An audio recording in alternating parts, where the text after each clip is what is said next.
Episode 351 से 370 Indian millionaire. यह story मेरे चैनल एडिशन पर अपलोड कर दी गई है। तो चलिए शुरू करते हैं। शुरू करने से पहले मैं आप सभी को एक चीज़ बताना चाहता हूँ। कल मेरी एक न्यू स्टोरी आने वाली है, रिबन ऑफ पुष्कर। उसमें प्रीमियम वॉइस का इस्तेमाल किया गया है, मस्त बैकग्राउंड म्यूज़िक के साथ मैंने बनाया है, ट्राई किया है। आप लोग बताना कैसा लगे आपको स्टोरी। कल अपलोड हो जाएगी और थोड़ा सपोर्ट करते ना। ऐसे स्टोरी को बहुत मेहनत लग रही है, एक एपिसोड को ही बनाने में मुझे 2 घंटे 2.5 घंटे के आसपास लगेगा। चलो शुरू करते हैं इस कहानी को, इंडियन मिलियनर वाले को। सुनो आप लोग और एंजॉय करो। रवि ने सूरज वालिया को चैलेंज दे दिया था और सूरज ने उसे एक्सेप्ट भी कर लिया था। सूरज वालिया के लिए इतना सा काम करना कोई बड़ी बात नहीं थी। उसके एक इशारे पर वहां पर खड़े जितने भी बिजनेसमैन थे वो उसके साथ खड़े हो सकते थे। अरे रवि, मुझे सब लोगों को डिस्टर्ब करने की कोई जरूरत नहीं है। इसके लिए तो अविनाश ही बहुत है। वह भी दिल्ली का बिजनेसमैन है। क्योंकि उसके पापा ने अब सारा बिजनेस का कार्यभार उसे सौंप दिया है, तो क्या उसके कहने से मैं शर्त जीत जाऊंगा? वालिया बोला। हाँ बिल्कुल, रवि बोला। रवि की बात सुन वालिया हंस पड़ा, पर अविनाश की हंसी गायब हो गई। उसे सूरज वालिया और रवि दोनों में से एक को चुनना था, पर उसके सकेले लिए ये कोई बड़ा फैसला नहीं था। वह अपने सपने में वालिया से पहले रवि को चुनता है। 219 ब्लाय। अविनाश, इससे एक बार कह दो कि मेरा ये सूट साफ कर दे, ताकि ये इश्यू लंबा न जाए। वालिया ने आराम से वाइन की ये सिप लेते हुए कहा। वो बहुत ज्यादा कंफर्टेबल था, मानो उसे लग रहा था वो तो जीता हुआ ही है। तारांकन, सॉरी मिस्टर वालिया, पर मैं रवि से ये नहीं कह सकता, अविनाश बोला। क्या तुम मजाक तो नहीं कर रहे? वालिया बोला। नहीं सर, रवि मेरा अच्छा दोस्त है और मैं उसके खिलाफ नहीं जा सकता, अविनाश बोला। तुम इसके लिए मेरे खिलाफ जाओगे? तुम्हें पता है कि अगर तुम नहीं कहोगे तो कोई और कह देगा, पर उसके बाद तुम्हारे साथ अच्छा नहीं होगा, वालिया बोला। अविनाश ने इसे आगे कुछ नहीं कहा और अपना से नीचे झुका लिया। वो एकदम चुप खड़ा था। वो आगे कुछ बोल भी नहीं सकता था। वालिया में अविनाश की ये चुप्पी नोटिस कर ली थी। उसे अविनाश पर बहुत ही ज्यादा गुस्सा आ रहा था। उसे लगा कि अविनाश ने उसकी सच में बेइज्जती कर दी थी, वह भी एक रवि जैसे लड़के के लिए। ठीक है, अब तुम देखो, वालिया ने कहा और फिर अपने सेक्रेटरी के पास जाकर उससे कुछ बात करने लगा। सेक्रेटरी ने उसकी बात पर हाँ में सिर हिलाया और वहां से चला गया। वालिया भी मुस्कुराते हुए वापस रवि के पास आ गया। इतने में रवि को एक जाना पहचाना सा चेहरा उसकी तरफ आता हुआ दिखाई दिया। वो और कोई नहीं बल्कि विद्याशंकर था। हेलो वालिया साहब, क्या आपने मुझे बुलाया? विद्याशंकर ने कहा। तभी विजय शंकर की नजर पास ही में खड़े रवि पर पड़ी, तो उसका गला सूखने लगा। उसे समझ नहीं आ रहा था कि आखिर रवि सूरज वालिया के साथ क्या कर रहा था और उसे सूरज वालिया ने वहां पर क्यों बुलाया था। रवि के वहां होने से विद्याशंकर बहुत ही ज्यादा नर्वस हो गया था। अरे मिस्टर विद्याशंकर, मुझे आपको किसी से मिलवाना है। ये है मिस्टर रवि, इस होटल के शायद वेटर है। इन्होंने मेरे सूट पर वाइन गिरा दी है।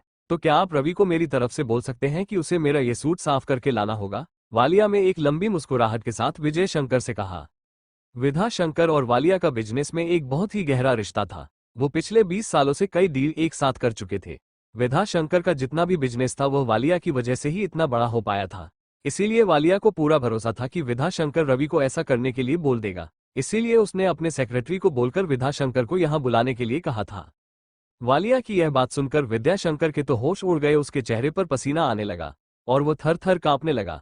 वो भला रवि से ये कैसे कह सकता था? और भला यह वालिया किस तरह की बकवास किए जा रहा था? क्या वो अपनी मौत को दावत दे रहा था और साथ ही में उसको भी इसमें घसीटना चाह रहा था? वालिया जी, ये आप क्या कह रहे हैं? इतनी छोटी बात के लिए क्यों किसी को परेशान करना? जाने दीजिए, चलो मेरे साथ हम पार्टी एंजॉय करते हैं, विधा शंकर बोला। विधा शंकर की ये बात सुन वालिया के होश उड़ गए। उसे लगा कि विधा शंकर बिना कोई सवाल किए उसकी बात मान लेगा, पर वो तो बात को टालने की कोशिश कर रहा था। उसे समझ नहीं आ रहा था कि आखिर ये सब क्या हो रहा था। विधा शंकर, तुम्हारा दिमाग खराब हो गया है क्या? तुम ये क्या बकवास कर रहे हो? मैंने जितना कहा है उतना करो। मेरी इज्जत का सवाल है, वालिया चिल्लाया। सॉरी वालिया जी, पर मैं ये नहीं कर सकता, विधा शंकर ने अपनी नजरें झुका ली। वालिया को विश्वास नहीं हो रहा था कि विधा शंकर जो उसके भाई जैसा है उसने उसे मना कर दिया था, वो भी एक वेटर के लिए। उसे कुछ समझ नहीं आ रहा था कि क्या चल रहा है। वालिया को गुस्सा आ गया। ठीक है, अगर तुम माफी नहीं मांग रहे तो ठीक है, आज से हमारे बीच भी जितनी भी डील्स है सब खत्म, वालिया ने कहा। उसे लगा कि विधा शंकर इससे डर जाएगा, पर विधा शंकर के चेहरे पर एक सिकन तक नहीं थी। वो बस सिर झुकाकर खड़ा। रवि मन ही मन मुस्कुराए जा रहा था। वालिया को गुस्सा आ गया। उसने इसके बाद करण को बुलाया, पर उसने भी रवि के खिलाफ बोलने से मना कर दिया। ऐसे ही विकास गुप्ता, पंजराज सिन्हा और भी बहुत से बिजनेसमैन जो वालिया के नीचे काम करते थे, सबने रवि के खिलाफ जाने से मना कर दिया। वालिया का गुस्सा 7वें आसमान पर था। उसे कुछ भी समझ नहीं आ रहा था कि आखिर ये क्या चल रहा है। उसका पूरा बिजनेस सर्कल उसके खिलाफ था, वो भी एक वेटर के लिए। नहीं, रवि कोई वेटर नहीं हो सकता। गुस्से में लबरेज वालिया ने अपने आदमियों को रवि को मारने के लिए कहा। वालिया के आदमी आगे बढ़े। करण, अविनाश और कुछ बिजनेसमैन रवि के सामने आकर खड़े हो गए। वो भला रवि को चोट कैसे लगने से सकते थे। वालिया के आदमी रवि तक पहुंच पाते इससे पहले ही एक तेज आवाज आई और अगले ही पल वालिया के 10 आदमी जमीन पर पड़े रो रहे थे। ये सब बस 30 सेकंड में हो गया था। किसी को समझ नहीं आया कि वहां पर क्या हुआ था। वालिया के सभी बॉडीगार्ड इस वक्त जमीन पर गिरे पड़े थे। उन सभी को मारने वाला और कोई नहीं बल्कि सिर्फ एक लड़की थी, जिसने सिर्फ 30 सेकंड में उन सभी आदमियों को धूल चटा दी थी। रवि ने जब ध्यान से देखा तो पाया कि वो लड़की इस पार्टी में थी। उस लड़की ने अपनी घुटनों तक की एक छोटी ड्रेस और हाई हील्स पहने हुए थे। वो दिखने में किसी सुपर मॉडल से कम नहीं लग रही थी। उसका सुडौल शरीर किसी भी लड़के को अपनी तरफ खींच सकता था। पर इतनी सुंदर और चार्मिंग लड़की आखिर इतनी अच्छी फाइट कैसे कर सकती थी, और आखिर उसने रवि के लिए ये सब क्यों किया था। रवि इस वक्त थोड़ा कंफ्यूज लग रहा। रवि ने पहले सोचा कि यह सब उसके सिक्योरिटी गाइस का काम था, पर यहाँ पर तो सिर्फ एक लड़की ने ही उन सभी को ढेर कर दिया था। रवि को कंफ्यूजन में देख वो लड़की तेजी से रवि की तरफ बढ़ने लगी। वो उसकी तरफ देख मुस्कुरा रही थी। वो रवि के बहुत ही ज्यादा करीब आ गई और उसके कानों में कुछ कहने लगी। सर, आपको ज्यादा कंफ्यूज होने की कोई जरूरत नहीं है। मैं आपकी नई सेक्रेटरी और बॉडीगार्ड श्रुति। मुझे आपके पिताजी ने हायर किया था। मैं आपके साथ इसी पार्टी में मौजूद थी। आप बस बेफिक्र होकर पार्टी को एंजॉय कीजिए, श्रुति ने कहा। रवि के चेहरे पर मौजूद कंफ्यूजन के भाव इस वक्त हैरानी में बदल गए। उसे उसके भाई ने कुछ दिन पहले ही बताया था कि उसके पिताजी ने उसके लिए एक सेक्रेटरी को हायर किया था, पर उसे नहीं पता था कि वो कोई लड़की होगी, और वह भी इतनी ताकतवर लड़की कि इतने सारे गुंडों को 30 सेकंड में ही ढेर कर दे। वो ताकतवर ही नहीं बल्कि बहुत ही ज्यादा सुंदर थी। सच कहे तो इस पार्टी हॉल में मौजूद सभी लड़कियों से सबसे ज्यादा खूबसूरत वही दिख रही थी। जब कोयल और सानिया ने इतनी खूबसूरत लड़की को रवि कितने पास देखा तो वे दोनों जल भुन सी गई, पर उन्होंने कुछ नहीं कहा। इसके बाद श्रुति तेजी से वालिया की तरफ बढ़ने लगी, पर रवि ने उसका हाथ पकड़कर उसे रोक दिया। वो नहीं चाहता था कि श्रुति वालिया कोई भी नुकसान पहुंचा। देखो मिस्टर वालिया, मुझे आपसे कोई प्रॉब्लम नहीं है। मैं आपके साथ कुछ भी बुरा नहीं किया। बस आप ही थे जो ये सब कुछ किया जा रहे थे। मैंने बस कुछ नहीं किया, तो आप अपना ये सूट ठीक कीजिए और आराम से घर पर जाकर सो जाइए और इसे बस एक बुरा सपना समझकर भूल जाइए। रवि ने वालिया की कॉलर को थोड़ा ठीक करते हुए और उसके गाल पर हल्के हल्के से मारते हुए कहा।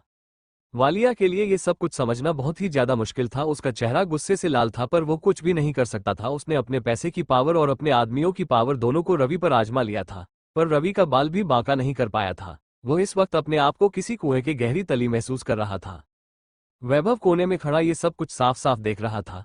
उसे कुछ भी समझ नहीं आ रहा था कि आखिर रवि ने ये सब क्या किया था। अविनाश तो उसका इतना अच्छा दोस्त था, वह भी रवि के साथ इस तरह खड़ा था कि उसने वालिया साथ देने से मना कर दिया था। उसने तो वहां पर रवि की बेइज्जती करने के लिए उसे बुलाया था, पर यहाँ पर तो मामला कुछ और ही चल रहा था। वो कुछ भी बोल नहीं पाया। बेल अपने ही पार्टी में बस एक दर्शक बनकर रह गया था। रवि का अब यहाँ ठहरने का कोई मूड नहीं था। वो तो यहाँ पर एक नॉर्मल पार्टी को अटेंड करने के लिए आया था, पर यहाँ पर तो सीन कुछ और ही हो गया था। उसने अपनी वाइन की गिलास नीचे रखी और फिर तेजी से पार्टी हॉल से बाहर की ओर बढ़ने लगा। इतने में पार्टी हॉल के बाहर एक चमचमाती कार आकर रुकती है। रवि ने उस पर कोई ध्यान नहीं दिया और तेजी से आगे बढ़ने लगा, पर इतने में उसे कार में से एक खूबसूरत हसीना बाहर निकाल कर आती है। ये और कोई नहीं बल्कि इंटरनेशनल सुपरस्टार एलिना ही थी। जब उसने रवि को सामने चलकर आते हुए देखा तो वो बहुत ही ज्यादा खुश हो गई। उसे लगा रवि उसके लिए बाहर आया था, पर उसने जब रवि के चेहरे को ध्यान से देखा तो पाया कि उसके चेहरे पर गुस्से के भाव था। रवि ने एलिना को नहीं देखा था, इसीलिए वो बस वहां से चुपचाप जाने लगा। ये देखकर एलिना बहुत ही ज्यादा हैरान रह गई। उसे समझ नहीं आ रहा था कि आखिर रवि ने उसे इस तरह इग्नोर क्यों किया। आज तक किसी भी लड़के की इतनी हिम्मत नहीं हुई कि वो उसे इस तरह इग्नोर करे। अरे मिस्टर रवि आप, एलिना ने पीछे से रवि से कहा। एलिना की आवाज सुनकर रवि वहीं पर रुक गया। उसने सच में एलिना को वहां पर नहीं देखा था। मिस्टर रवि, आप इस तरह पार्टी को छोड़कर कहाँ जा रहे हैं? क्या पार्टी पूरी हो गई है? कम से कम मेरे आने का तो इंतजार कर लेते, एलिना ने बहुत करीब आते हुए कहा। वो आज बहुत ही ज्यादा सुंदर दिख रही थी। उसने रवि को रिझाने वाले कपड़े पहने थे। वो यहाँ पर बस रवि के लिए आई थी। जब उसे पता चला कि रवि के दोस्त की पार्टी है तो वैसे अपने सारे काम छोड़कर बस इस पार्टी को अटेंड करने का प्लान बना था, पर रवि तो बस यहाँ से जा रहा था। नहीं, मेरा मन नहीं है आगे पार्टी करने का। आप अंदर जाइए और पार्टी को एंजॉय कीजिए, रवि ने एलिना से कहा। नहीं रवि सर, आप, मेरा भी पार्टी करने का कोई मन नहीं है। मैंने सोचा कि आपका दोस्त की पार्टी है, इसीलिए मैं यहाँ पर आई। आप यहाँ पर नहीं है तो मेरा अंदर जाने का कोई मतलब नहीं है। मुझे अंदर खड़े किसी भी व्यक्ति से कोई मतलब नहीं है, एलिना बोली। ठीक है, तो अब आप क्या चाहती है? रवि एलिना के बहुत करीब आते हुए बोला। रवि को अपने इतने करीब देख एलिना के दिल की धड़कन बढ़ने लगी। जब रवि ने देखा कि एलिना उसके कुछ ज्यादा ही करीब आने की कोशिश कर रही थी तो वह भी अलीना की करीब चला गया। वो ये बस अलीना को चिढ़ाने के लिए कर रहा था और बस ये देखना चाहता था कि आखिर एलिना का रिएक्शन कैसा होता है। रवि को अपने अपने करीब आते देख एलिना बहुत ही ज्यादा डर जाती है और साथ साथ उसके दिल की धड़कन बहुत ही तेज गति होने लगती है। उसे नहीं लगा था कि रवि उसके इतने करीब आ जाएगा। इतने में रवि ने देखा कि उसके पीछे श्रुति भी चलती हुई आ रही है, तो वह एलिना से थोड़ा दूर हो गया। वह नहीं चाहता था कि श्रुति कुछ गलत समझे। अगर श्रुति यह बात उसके परिवार वालों को बता देती है तो शायद वे इस बात को सीरियसली भी ले सकते थे। मिस एलिना, मुझे एक बहुत ही जरूरी काम से जाना पड़ रहा है। आप अंदर जाकर पार्टी एंजॉय भी कर सकते हैं अगर आप चाहते हैं तो, रवि कहा और फिर एलिना को बाय करके वहां से चला गया। श्रुति रवि के साथ जानना चाहती थी, पर रवि उसे अपने साथ आने से मना कर दिया था, क्योंकि वो वहां से सीधा जाकर अक्षिता से मिलना चाहता था और श्रुति के साथ में होने से अक्षिता अनकंफर्टेबल हो सकती थी। अंसारी ने रवि को फोन करके उस जर्मन रिसर्च कंपनी के बारे में बता दिया था, जो अक्षिता के ब्रेन ट्यूमर का इलाज करने वाली थी। रवि ने इसके बारे में सब कुछ अच्छे से पता लगा। उसे पता चला कि वो कंपनी सच में इस तरह का एक्सपेरिमेंट कर रही थी और इसमें अक्षिता के 80% बचने के चांस थे, पर इसकी याददाश्त 100% चली जाएगी। अक्षिता को इस कंपनी की तरफ से 1 महीने का वक्त दिया गया था, पर रवि चाहता था कि अक्षिता का इलाज जल्द से जल्द हो। रवि नहीं चाहता था कि इसमें और कोई ज्यादा रिस्क बढ़े। अगर ज्यादा समय लिया तो अक्षिता की जान को खतरा हो सकता था, इसीलिए उसने अपनी पावर का इस्तेमाल करके अक्षिता के इलाज की डेट जल्दी करवा दी। रवि जब घर पर पहुंचा तो उसने देखा अक्षिता अभी भी सो रही थी।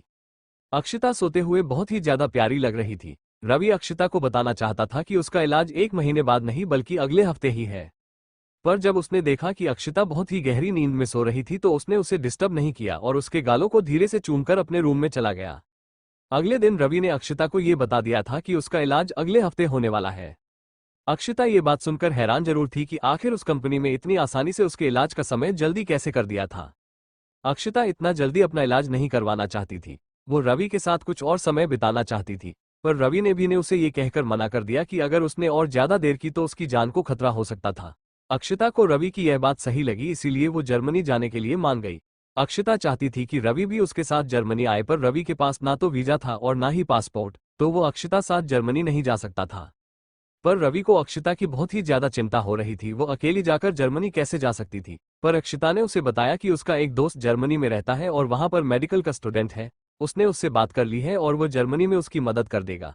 अक्षिता की यह बात सुनकर रवि को थोड़ी राहत मिली कि आखिर कोई तो ऐसा है जो अक्षिता की जर्मनी में मदद कर सकता है। रवि की भी अगले हफ्ते ही बेंगलुरु में वो पार्टी थी जिसमें उसे जाना बहुत ही ज्यादा जरूरी था। इसके बारे में उसे उसके पापा ने बताया था। अगले दिन रवि अक्षिता को एयरपोर्ट पर छोड़ने के लिए आया। अक्षिता जाते हुए बहुत ही ज्यादा उदास थी और उसकी आंखों में आंसू थे। रवि ने उसे कसकर गले लगा दिया।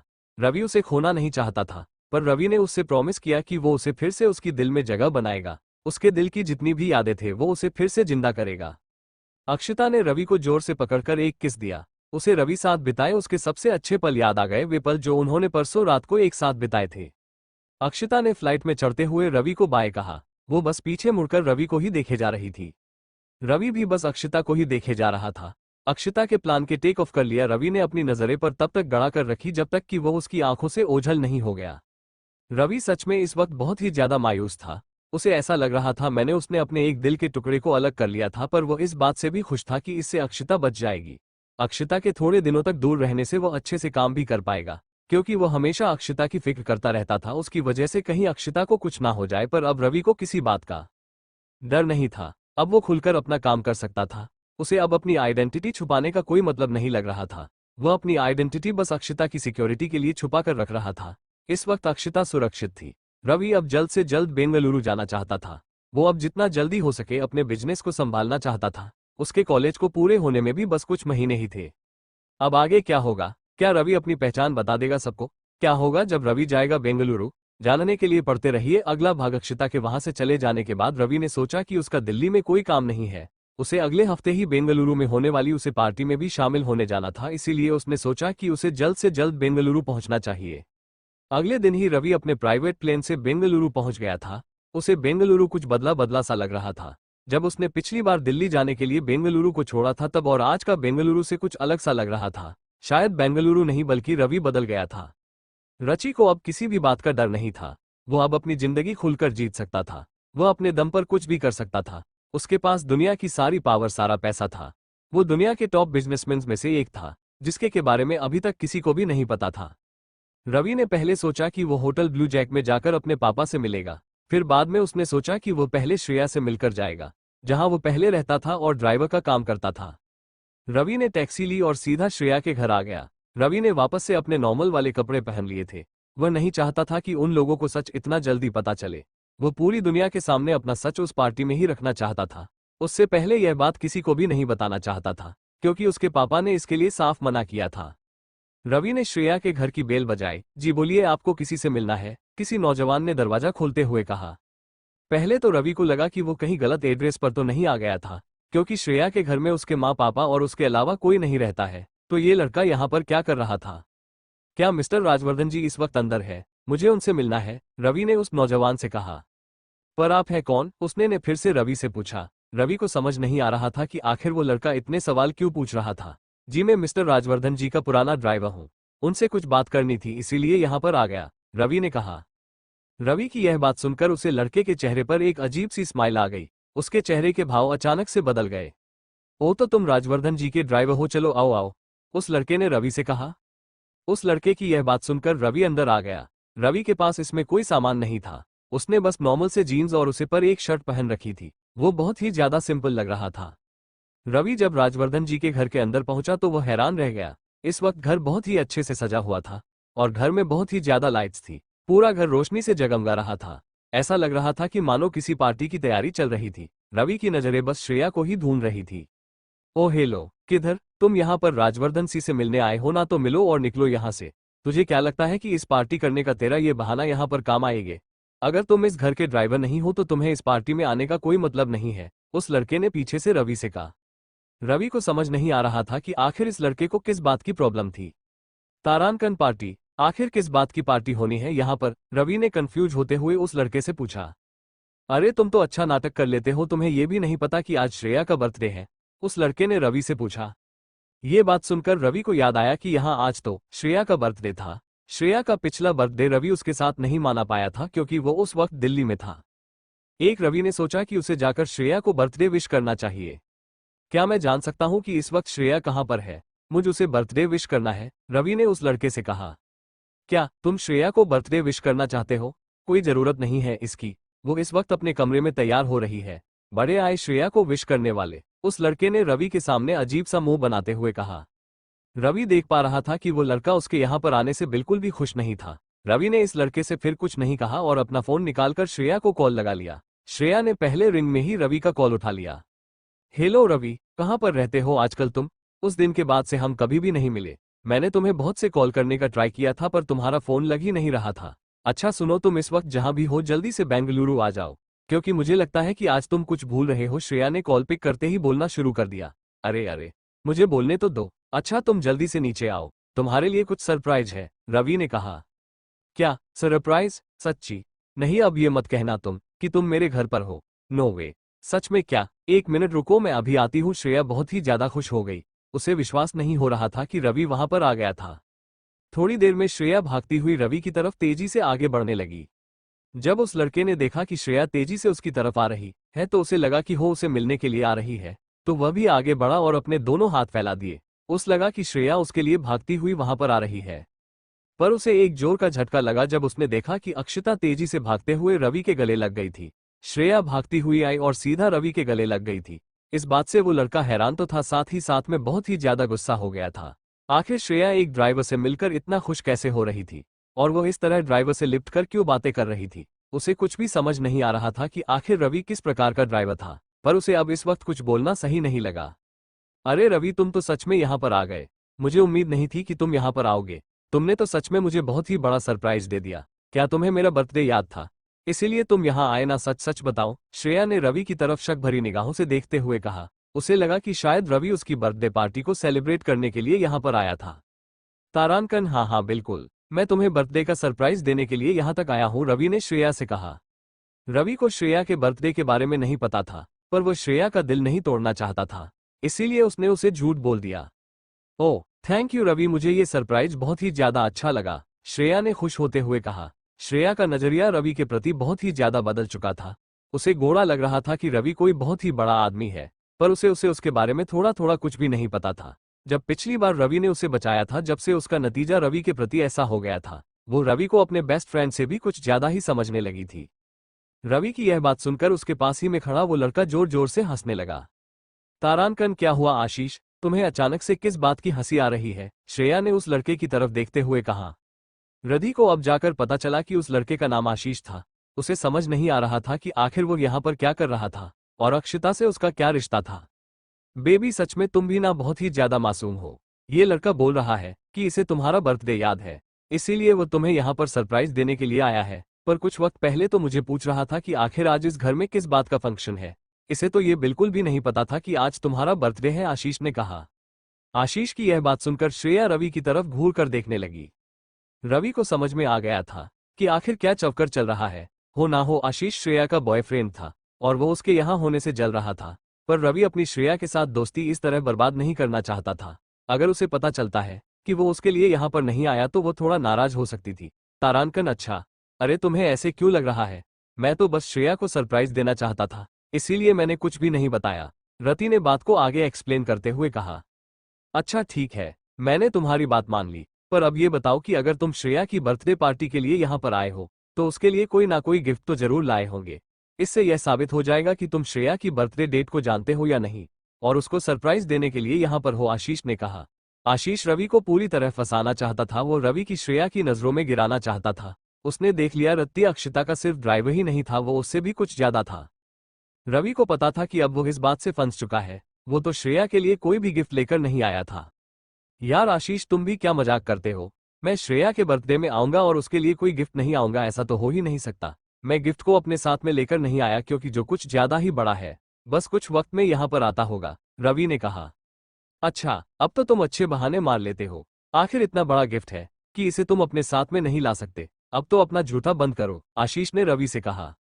चुप करो आशीष, तुम ये क्या बकवास की जा रहे हो? रवीना ने कहा ना कि वो मेरे लिए गिफ्ट लेकर आया है तो बस तुम्हें इतने सवाल पूछने की कोई जरूरत नहीं है।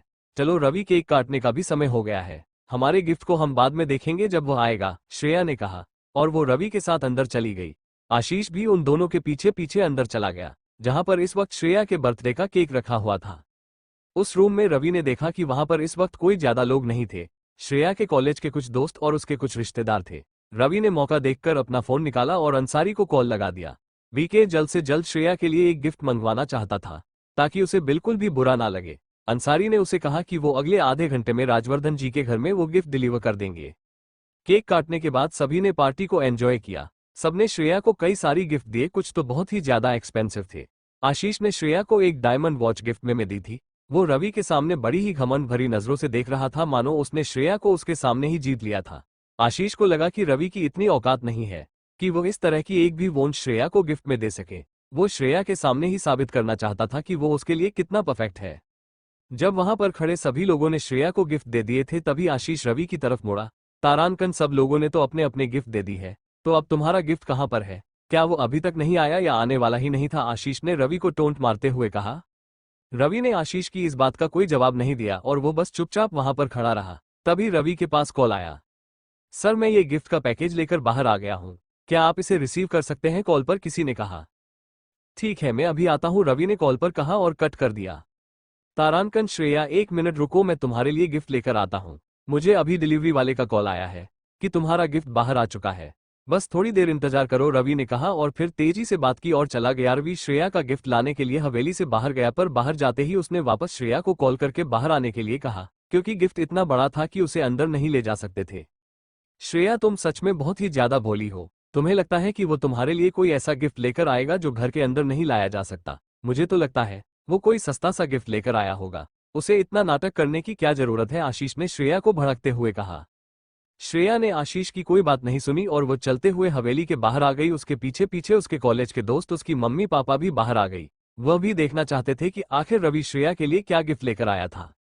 जब सभी लोग बाहर पहुंचे तो देखा कि उनके सामने एक बहुत ही बड़ा ट्रक खड़ा था। किसी को समझ नहीं आ रहा था कि आखिर श्रेया का गिफ्ट कहां पर है।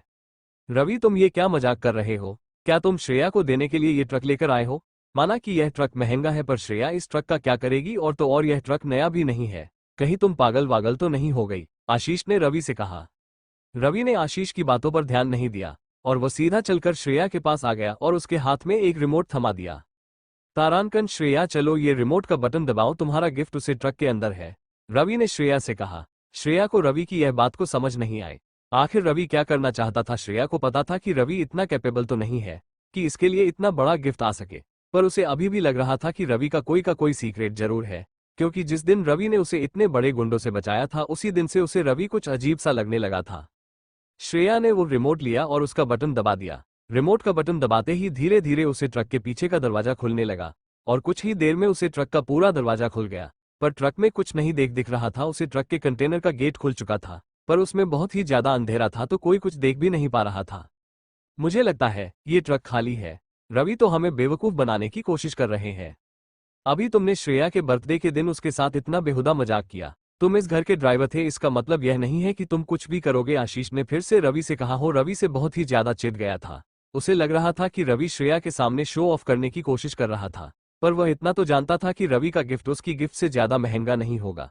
उसने श्रेया लिए वह डायमंड रिंग 20 लाख में खरीदी थी। रवि की इतनी औकात नहीं कि वह श्रेया के लिए इतना महंगा गिफ्ट ले सके। आखिरकार वो था तो एक ड्राइवर ही ना। रवि ने आशीष की इस बात पर भी कुछ नहीं कहा, वो बस श्रेया की तरफ मुस्कुरा कर देखने लग। तारांकन, श्रेया तुम वो नीचे वाला लाल बटन भी दबाओ, रवि ने उसे रिमोट की तरफ इशारा करते हुए कहा। श्रेया कुछ समझ नहीं पा रही थी कि रवि क्या करना चाह रहा था। आशीष को भी कुछ समझ नहीं आया। श्रेया ने रवि के कहने पर वो बटन दबा दिया। बटन दबाते ही एक जोर की आवाज हुई। किसी को कुछ समझ नहीं आया कि क्या हुआ। इतने में उस ट्रक के अंदर से रोशनी हुई। ट्रक से वो रोशनी बाहर आती हुई प्रतीत हो रही थी। ये एक कार थी। उस कार को देखते ही श्रेया जोर से चिल्ला उठी। वो खुशी के मारे चिल्लाए जा रही थी। उसने देखा कि ये एक ब्लैक कलर की पोर्च कार थी। चमचमाती कार जैसे जैसे ट्रक से बाहर निकल रही थी, श्रेया के दिल की धड़कन में बढ़ने लगी। उसने आज तक अच्छी और बढ़िया कार अपनी जिंदगी में नहीं देखी थी। वो तो कुछ सोच भी नहीं पा रही थी। वहीं आशीष की तो हवा टाइट हो गई थी। उसने यह उम्मीद नहीं थी कि रवि श्रेया को इतनी महंगी कार गिफ्ट करने वाला था। राजवर्धन के भी होश उड़ गए थे। उन्हें पता था कि रवि उनका ड्राइवर था, तो फिर वो इतनी महंगी कार कैसे खरीद सकता था, वो भी श्रेया को गिफ्ट देने के लिए। भला ये कैसे हो गया। श्रेया को रवि की यह बात को समझ नहीं आई।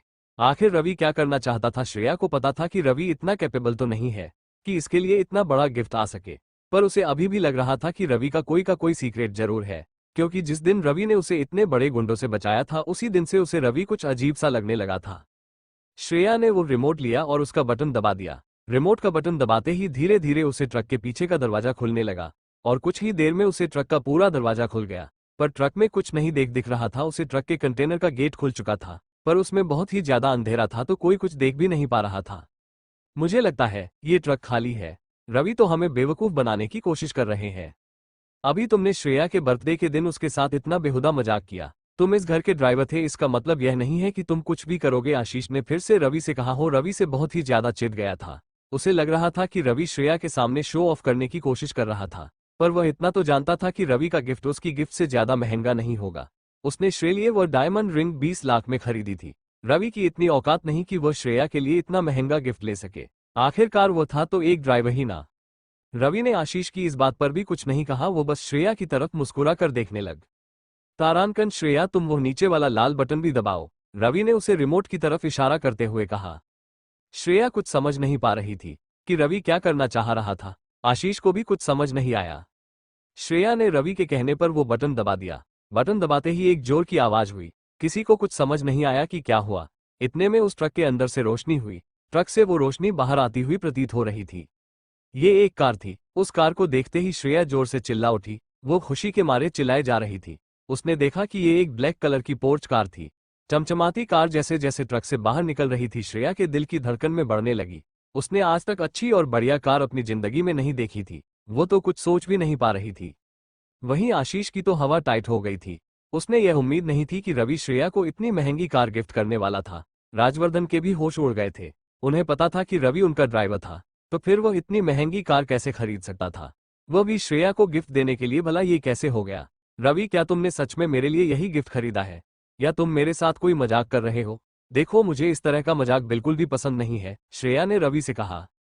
श्रेया, मैं कोई मजाक नहीं कर रहा। अगर तुम्हें विश्वास नहीं हो रहा तो ये रखो तुम्हारे कार की चाबी, अब तो विश्वास करो। और कार की डैशबोर्ड में सारे पेपर्स भी पड़े हैं जो ये बताते हैं कि यह कार तुम्हारी है, रवि ने कहा और अपने हाथ में रखी कार की चाबी श्रेया को थमा दी।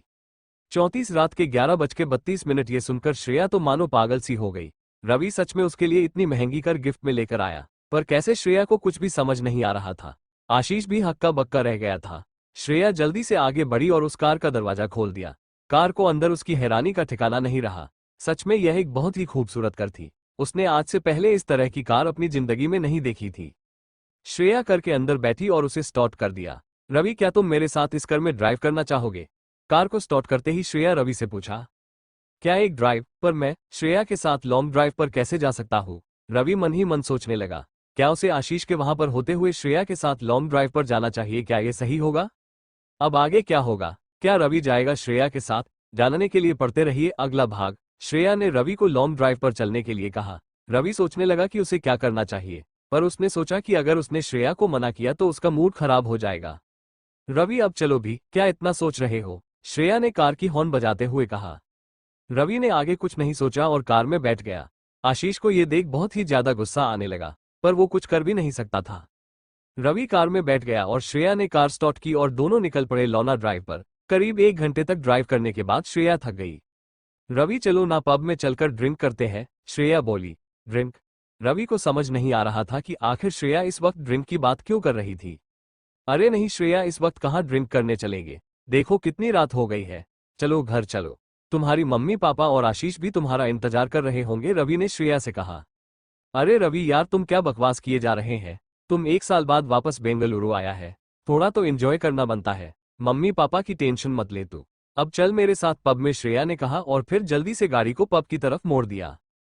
श्रेया जिस पब में आई थी उसका नाम टिवलर पब था। ये शहर का एक जाना माना पब था। हालांकि यह श्रेया के घर से बहुत ही दूर पड़ता था, इसीलिए श्रेया यहाँ पर पहले कभी भी नहीं आई थी और ना ही रही जब बेंगलुरु में रहता था तो यहाँ पर आया था, क्योंकि जब वो बेंगलुरु में रहता था तो उसकी हालत ऐसी नहीं थी कि इतने महंगे पब में आ सके, तो वे दोनों ही इस पब में नए थे। उस पब के गार्ड की रवि और श्रेया को रोकने की हिम्मत नहीं की और रवि को घूर घूर कर जरूर देख रहा था, पर जिस कार से वो दोनों उतरे थे उस कार को देखकर उस गार्ड की हिम्मत नहीं रही हुई कि रवि के सामने बोल भी सके। इस वक्त पब में काफी भीड़ थी। ऐसा लग रहा था मानो वहां पर कोई पार्टी चल रही थी। रेस्टोरेंट के एक वेटर ने बताया, बेंगलुरु के ही एक बहुत बड़े बिजनेसमैन का बेटा आज कई सालों बाद इंडिया आया है, तो इस खुशी में उसने एक पार्टी रखी है और यहाँ पर सब एंजॉय कर रहे हैं। रवि और श्रेया को उन सब से कोई मतलब नहीं था, तो वो दोनों उस पार्टी से अलग हो गए और एक दूसरे टेबल पर जाकर अपने लिए एक एक ड्रिंक ऑर्डर कर दी। श्रेया और रवि दोनों ही अपनी अपनी वाइन एंजॉय कर रहे थे। श्रेया रवि को बड़े अजीब तरीके से देखे जा रही थी। वह देख पा रही थी कि रवि 1 साल में बहुत ही ज्यादा बदल गया था। वो पहले से ज्यादा हैंडसम और लंबा हो गया था। वो दोनों बातें कर ही रहे थे कि इतने में एक काफी हैंडसम और वेस्टर्न स्टाइल के कपड़े पहना हुआ नौजवान उनकी टेबल के पास आता है। वो पहले तो रवि को घूरता है और फिर श्रेया की तरफ देखकर मुस्कुराने लगता है। श्रेया ने अभी भी अपनी पार्टी वाले कपड़े पहन रखे थे, तो वो बहुत ही ज्यादा खूबसूरत और हॉट लग रही थी। हेलो मिस, क्या आप मेरे साथ डांस करना चाहेंगे? उस नौजवान ने कहा। श्रेया ने उस लड़के को कुछ भी नहीं कहा, क्योंकि वो उसके साथ डांस नहीं करना चाहती थी। वो यहाँ पर रवि से बातें करने के लिए आई थी। Sorry but we are busy, Shreya ने कहा और रवि की तरफ मुड़कर बातें करने लगी। उसने उस लड़के को पूरी तरह इग्नोर कर दिया था। श्रेया का ऐसा व्यवहार देखकर वो लड़का बहुत ही ज्यादा गुस्सा हो गया। उसे नहीं लगा था कि श्रेया इस तरह मुंह पर मना कर देगी। क्या वो सही में उसके बारे में नहीं जानती थी और फिर उसे ऐसा कैसे मना कर सकती थी? उस श्रेया का इस तरह मना करना बहुत ही बुरा लगा। तारांकन, देखिए मिस, मैं आपको बहुत ही हम्बल तरीके से कह रहा हूं कि आप मेरे साथ डांस करने चली नहीं तो, उस लड़के ने कहा और फिर श्रेया की तरफ देखने लगा। श्रेया उस लड़के के कहने का तो मतलब कुछ समझ नहीं पाई कि आखिर वह क्या कहना चाहता है। क्या वो उसे धमकी दे रहा था? रवि को भी उस लड़के की यह बात थोड़ी अजीब लगी। क्या वो श्रेया के साथ जबरदस्ती डांस करना चाहता था? श्रेया को लगा कि अब इस लड़के का पीछा छुड़ाना ही होगा। सॉरी मिस्टर, पर मैं इस वक्त अपने बॉयफ्रेंड के साथ बिजी हूँ। हमारे बीच कुछ इंपॉर्टेंट बातें चल रहे हैं। तो आपको क्या लगता है कि मैं अपने बॉयफ्रेंड के यहाँ होते हुए आपके साथ डांस करने चलूंगी? प्लीज आप अपने काम से काम रखिए, श्रेया ने कहा और फिर रवि का हाथ पकड़ लिया। वो ऐसा दिखाना चाहता थी कि मानो रवि उसका बॉयफ्रेंड था। श्रेया के अचानक ये कहने से रवि थोड़ा घबरा जरूर गया था, पर उसने अपने आप को संभाल लिया। उसे लगा कि शायद श्रेया उस लड़के से पीछा छुड़ाने के लिए ये सब कर रही थी। श्रेया के ये कहते ही उस लड़के का गुस्सा और ज्यादा बढ़ गया। उसे विश्वास नहीं हो रहा था कि रवि जैसे लड़का इतनी खूबसूरत और हॉट लड़की का बॉयफ्रेंड था। अब तो वो रवि के सामने देख देख कर हंसते भी लगा था। देखिए मिस, मुझे कुछ नहीं पता कि यह लड़का आपका क्या लगता है, पर अगर मैं आपको मेरे बारे में बताऊंगा तो आप इसी वक्त इस लड़के को छोड़कर मुझे अपना बॉयफ्रेंड बना लेगी। आपको पता नहीं है मैं कौन हूँ, उस लड़के ने कहा और फिर रवि की तरफ घिन भरी नजरों से देखने लगा। वो अपनी अमीरी का रोब झाड़ रहा था, वो भी रवि के सामने। अगर रवि अपनी पर आ जाता तो उसके जैसे कई लाइन में लगा देता। अब तो रवि को भी गुस्सा आने लगा। आखिर उस लड़के की प्रॉब्लम क्या थी? आगे क्या होगा, क्या करेगा रवि? जानने के लिए पढ़ते रहिए अगला भाग। उस लड़के ने अब श्रेया को धमकी देना शुरू कर दी थी और श्रेया को अपने साथ जबरदस्ती डांस करना चाहता था, पर श्रेया इसके लिए तैयार नहीं थी। रवि अपनी कुर्सी से खड़ा हुआ और उस लड़के के एकदम सामने आ गया। देखो मिस्टर, मुझे नहीं पता कि तुम कौन हो और हमें उसी से कोई भी मतलब नहीं है। श्रेया तुम्हारे साथ डांस नहीं करना चाहती तो बस नहीं करना चाहती, तुम उसके साथ इस तरह जबरदस्ती नहीं कर सकते, तो बेहतर यही होगा कि अपने काम से कम रखो, रवि ने इस लड़के को पूरते हुए कहा। रवि की इतनी हिम्मत देखकर वो लड़का भी हैरान रह गया। उसे लगा कि रति उसके सामने बोल भी नहीं पाएगा। रवि ने उसे तो इतना तक कह दिया था। इस बार इस लड़के का गुस्सा और भी ज्यादा बढ़ गया था। रवि एक फटीचर सा दिखने वाला लड़का, वो उसके सामने इस तरह बकवास कैसे कर सकता था? क्या बोला बे तू? तेरी हिम्मत कैसे हुई मुझसे इस तरह बात करने की? ज्यादा बकवास तो तुम इस दुनिया से गायब हो जाएगा। श्रेया जैसी हजारों लड़कियां मेरे करीब आने के लिए मरती है, तू इतना ज्यादा उछल मत, जितनी तेरी औकात है ना उतना ही बोला कर, उस लड़के ने कहा और रवि की तरफ बड़ी ही गुस्से बुरी नजरों से देखने लगा। रवि को उसकी बातों से कोई फर्क नहीं पड़ा। वो चाहे कितना भी बड़ा आदमी हो, रवि के सामने उसकी कोई औकात नहीं थी। उसके बाद ये लड़का आगे बढ़ा और तेजी से श्रेया के सामने आ गया। उसने श्रेया का हाथ पकड़ा और श्रेया को खींचकर अपने बहुत ही ज्यादा करीब लेकर आ गया और फिर उसको उसकी कमर से पकड़ने की कोशिश करने लगा। श्रेया में अपने आप को छुड़ाने की कोशिश की, पर उस लड़के की पकड़ इतनी मजबूत थी कि इसलिए अपने आप को छुड़ा नहीं पा रही थी। ये देखकर रवि भी हैरान रह गया कि वो लड़का ये सब बहुत ही तेजी से कर रहा था। अब रवि को भी अब गुस्सा आ गया। वो सबके सामने श्रेया के साथ इस तरह बदतमीजी कैसे कर सकता था? और तो और वह श्रेया की कमर पर भी हाथ रखने की कोशिश कर रहा था। रवि का गुस्सा बहुत ही ज्यादा बढ़ गया था। वह आगे बढ़ा और उसने उस लड़के को श्रेया से अलग किया और उसके गाल पर एक बड़ा जोर का तमाचा दे मारा। इस तमाचे के साथ ही उसे पूरे पब में सन्नाटा छा गया। हम पर खड़े किसी को समझ नहीं आ रहा था कि आखिर ये थप्पड़ किसको लगा था। रवि ने बिना कुछ सोचा ही उस लड़के की दूसरे गाल पर एक और तमाचा लगा दिया। इस बात से सबको समझ आ गया कि दोनों तामचे उस लड़के को पड़े थे। रवि के इन दो तमाचों से ही उस लड़के का पूरा चेहरा लाल हो गया था। उसको तो होश ही नहीं रहा था। रवि उसको दोनों तमाचा इतनी जोर से मारे थे कि उसका पूरा बदन ही हिल गया था। वह अपने सोचने समझने की शक्ति खो बैठा था। इतने में कुछ लड़के वहां पर आ गए। क्या हुआ विक्रांत? एक लड़के ने पूछा। क्या हुआ है? यह मत पूछो, तुम्हें दिख नहीं रहा है? इस लड़के ने मुझे सबके सामने इस तरह थप्पड़ मारा है, तुम देख क्या रहे हो? मारो इसको, विक्रांत ने कहा। अब रवि को पता चला कि उसे लड़के का नाम विक्रांत था। विक्रांत की वह बात सुनकर उसके दोस्त तेजी से रवि की तरफ पढ़ने लगे। ये देखकर श्रेया थोड़ी घबरा गई। उसे रवि की चिंता होने लगी, पर रवि को किसी का डर नहीं था। वह आगे बढ़ा और उन सभी लड़का को पीटने लगा। कुछ मिनट में रवि ने वहां पर खड़े सभी लड़कों को ढेर कर दिया था। रवि के सामने वे कुछ भी नहीं थे। रवि ने तो उनसे भी बड़े बड़े गुंडों से मुकाबला किया था। जब रवि ने विक्रांत के सारे दोस्तों को भी मार गिराया तो विक्रांत थोड़ा डर जाता है। उसे लगा कि रवि को अब इस तरह वह हैंडल नहीं कर सकता। उसने अपना फोन निकाला और किसी को कॉल लगा दिया। हेलो भाई, जल्दी से यहाँ पर आ जाओ, कोई मेरी आज की पार्टी में हंगामा कर रहा है, आप जल्दी आ जाओ, विक्रांत ने कॉल पर कहा और फिर खड़ा होकर रवि की तरफ देखकर हंसने लगा। अब थोड़ी देर रुक जा तू। अमन भाई, तेरी क्या हालत करते हैं? तुझे पता भी है वो कौन है? वो बेंगलुरु का सबसे बड़ा माफिया है, मेरे पापा के लिए काम करता है। अगर तू मुझसे अभी के अभी माफी मांग लेते हैं तो मैं तुझे माफ कर दूंगा, पर अगर ज्यादा देर हो गई तो अमन भाई तुझे छोड़ेंगे नहीं, विक्रांत ने रवि को धमकी देते हुए कहा। रवि को विक्रांत की इन धमकियों से कोई फर्क नहीं पड़ा। चाहे कोई कितना बड़ा भी माफिया हो, रवि के सामने वह बस एक धूल के कण के समान था। पर रवि को यह अमन नाम पहले भी कहीं सुना हुआ लग रहा था। रवि को लगा कि शायद वो अमन को जानता था, पर उसे कुछ याद नहीं आ रहा था। रवि आगे बढ़ा और विक्रांत का कॉलर पकड़ लिया। तारांकन तो फिर आज मैं ही देख लेता हूं कि आखिर तुम्हारे अमन भाई क्या करेगा। और जहां तक बात रही माफी की, तो वह मैं नहीं बल्कि तू मांगने वाला है। और दूसरी बात, मैं नहीं जानता कि तुम्हारे पापा कौन है और वह कितने बड़े आदमी है। मुझे उन सब से कोई फर्क नहीं पड़ता। अगर तुम्हारे पापा ने श्रेया पर उंगली उठाने की कोशिश की तो तुम सबको भी सड़क पर ले आऊंगा। मेरी बात को कान खोलकर सुन ले, तब तक मैं तेरे अमन भाई का यहीं पर बैठकर इंतजार करूंगा, रवि ने कहा और फिर वहां पर एक कुर्सी को खींचते हुए विक्रांत के सामने लाया और उस पर बैठ गया। रवि को अब अपनी पहचान छुपाने का कोई डर नहीं था। वह अब खुलकर काम कर सकता था, तो उसने अपना वही अंदाज अपनाया जो उसे अपनाना चाहिए था। वह इस तरह से बदतमीजी होते भी नहीं देख सकता था। विक्रांत ने अमन को बुला लिया था रवि को, हालांकि रवि को कोई डर नहीं था। वह वहीं पर बैठकर अमन का इंतजार करने लगा। जब वहां पर खड़े सभी लोगों ने अमन का नाम सुना तो वे बहुत ही ज्यादा घबरा गए। उन्हें रवि की चिंता होने लगी। उन्हें पता था कि अमन कितना बड़ा गुंडा है। अगर वह यहाँ पर आया तो वह रवि की हालत खराब कर देगा। विक्रांत इस बात से हैरान था कि आखिर अमन का नाम सुनकर रवि डरा क्यों नहीं। उसे लगा कि अमन का नाम सुनकर ही रवि भाग जाएगा, पर रवि तो वहां पर बैठकर अमन का इंतजार कर रहा था। विक्रांत को लगा कि शायद रवि बाहर से आया होगा और उसे उनके बारे में कुछ भी नहीं पता होगा। करीब 10 मिनट बाद तब के बाद कौन सी गाड़ियां करती है वहां पर शोर शराब बढ़ गया था। हालांकि पब में अभी भी पार्टी चल रही थी, पर उन गाड़ियों के शौक के कारण उस पार्टी को बंद कर दिया गया। अब सभी लोग बस यही देखना चाहते थे कि आगे क्या होगा। सबको यही लग रहा था कि अमन के आने के बाद रवि की जमकर पिटाई होगी। रवि की नजर भी बाहर से आ रहे कुछ आदमियों पर पड़ती है। उनके हाथ में हथियार भी दिख रहे थे। रवि के चेहरे पर कोई भाव नहीं था, पर श्रेया इस बात से बहुत ही ज्यादा डर जाती है। उसे लगा कि कहीं वो गुंडे रवि को नुकसान न पहुंचा दे। अरे विक्रांत, तुझे इतनी क्या जरूरत पड़ गई कि मुझे कॉल करना पड़ा? तुझे अड़ा, तुझे पता नहीं है कि मैं इतना बिजी रहता हूँ। तेरे बाप को मैंने बोला है कि इस छोटे मोटे पंगों के लिए मुझे ना बुलाया करे। अमन ने अंदर आते ही विक्रांत से कहा। विक्रांत कब का पब के गेट पर आ गया था। वह बस अमन के आने का इंतजार कर रहा था। हालांकि रवि बस अपनी कुर्सी पर बैठा गाने सुन रहा था। उसे अमन के यहाँ आने का कोई डर नहीं था। ऐसा लग रहा था कि मानो उसे किसी चीज का कोई फर्क नहीं पड़ रहा था। तारानकन भाई, सॉरी आपको डिस्टर्ब करने के लिए, पर बात ही कुछ ऐसी हो गई थी, इसलिए आपको अर्जेंटली बुलाना पड़ा, विक्रांत ने अमन से कहा। हाँ हाँ ठीक है, अब बताओ आखिर ऐसा क्या पंगा हो गया है, अमन ने कहा।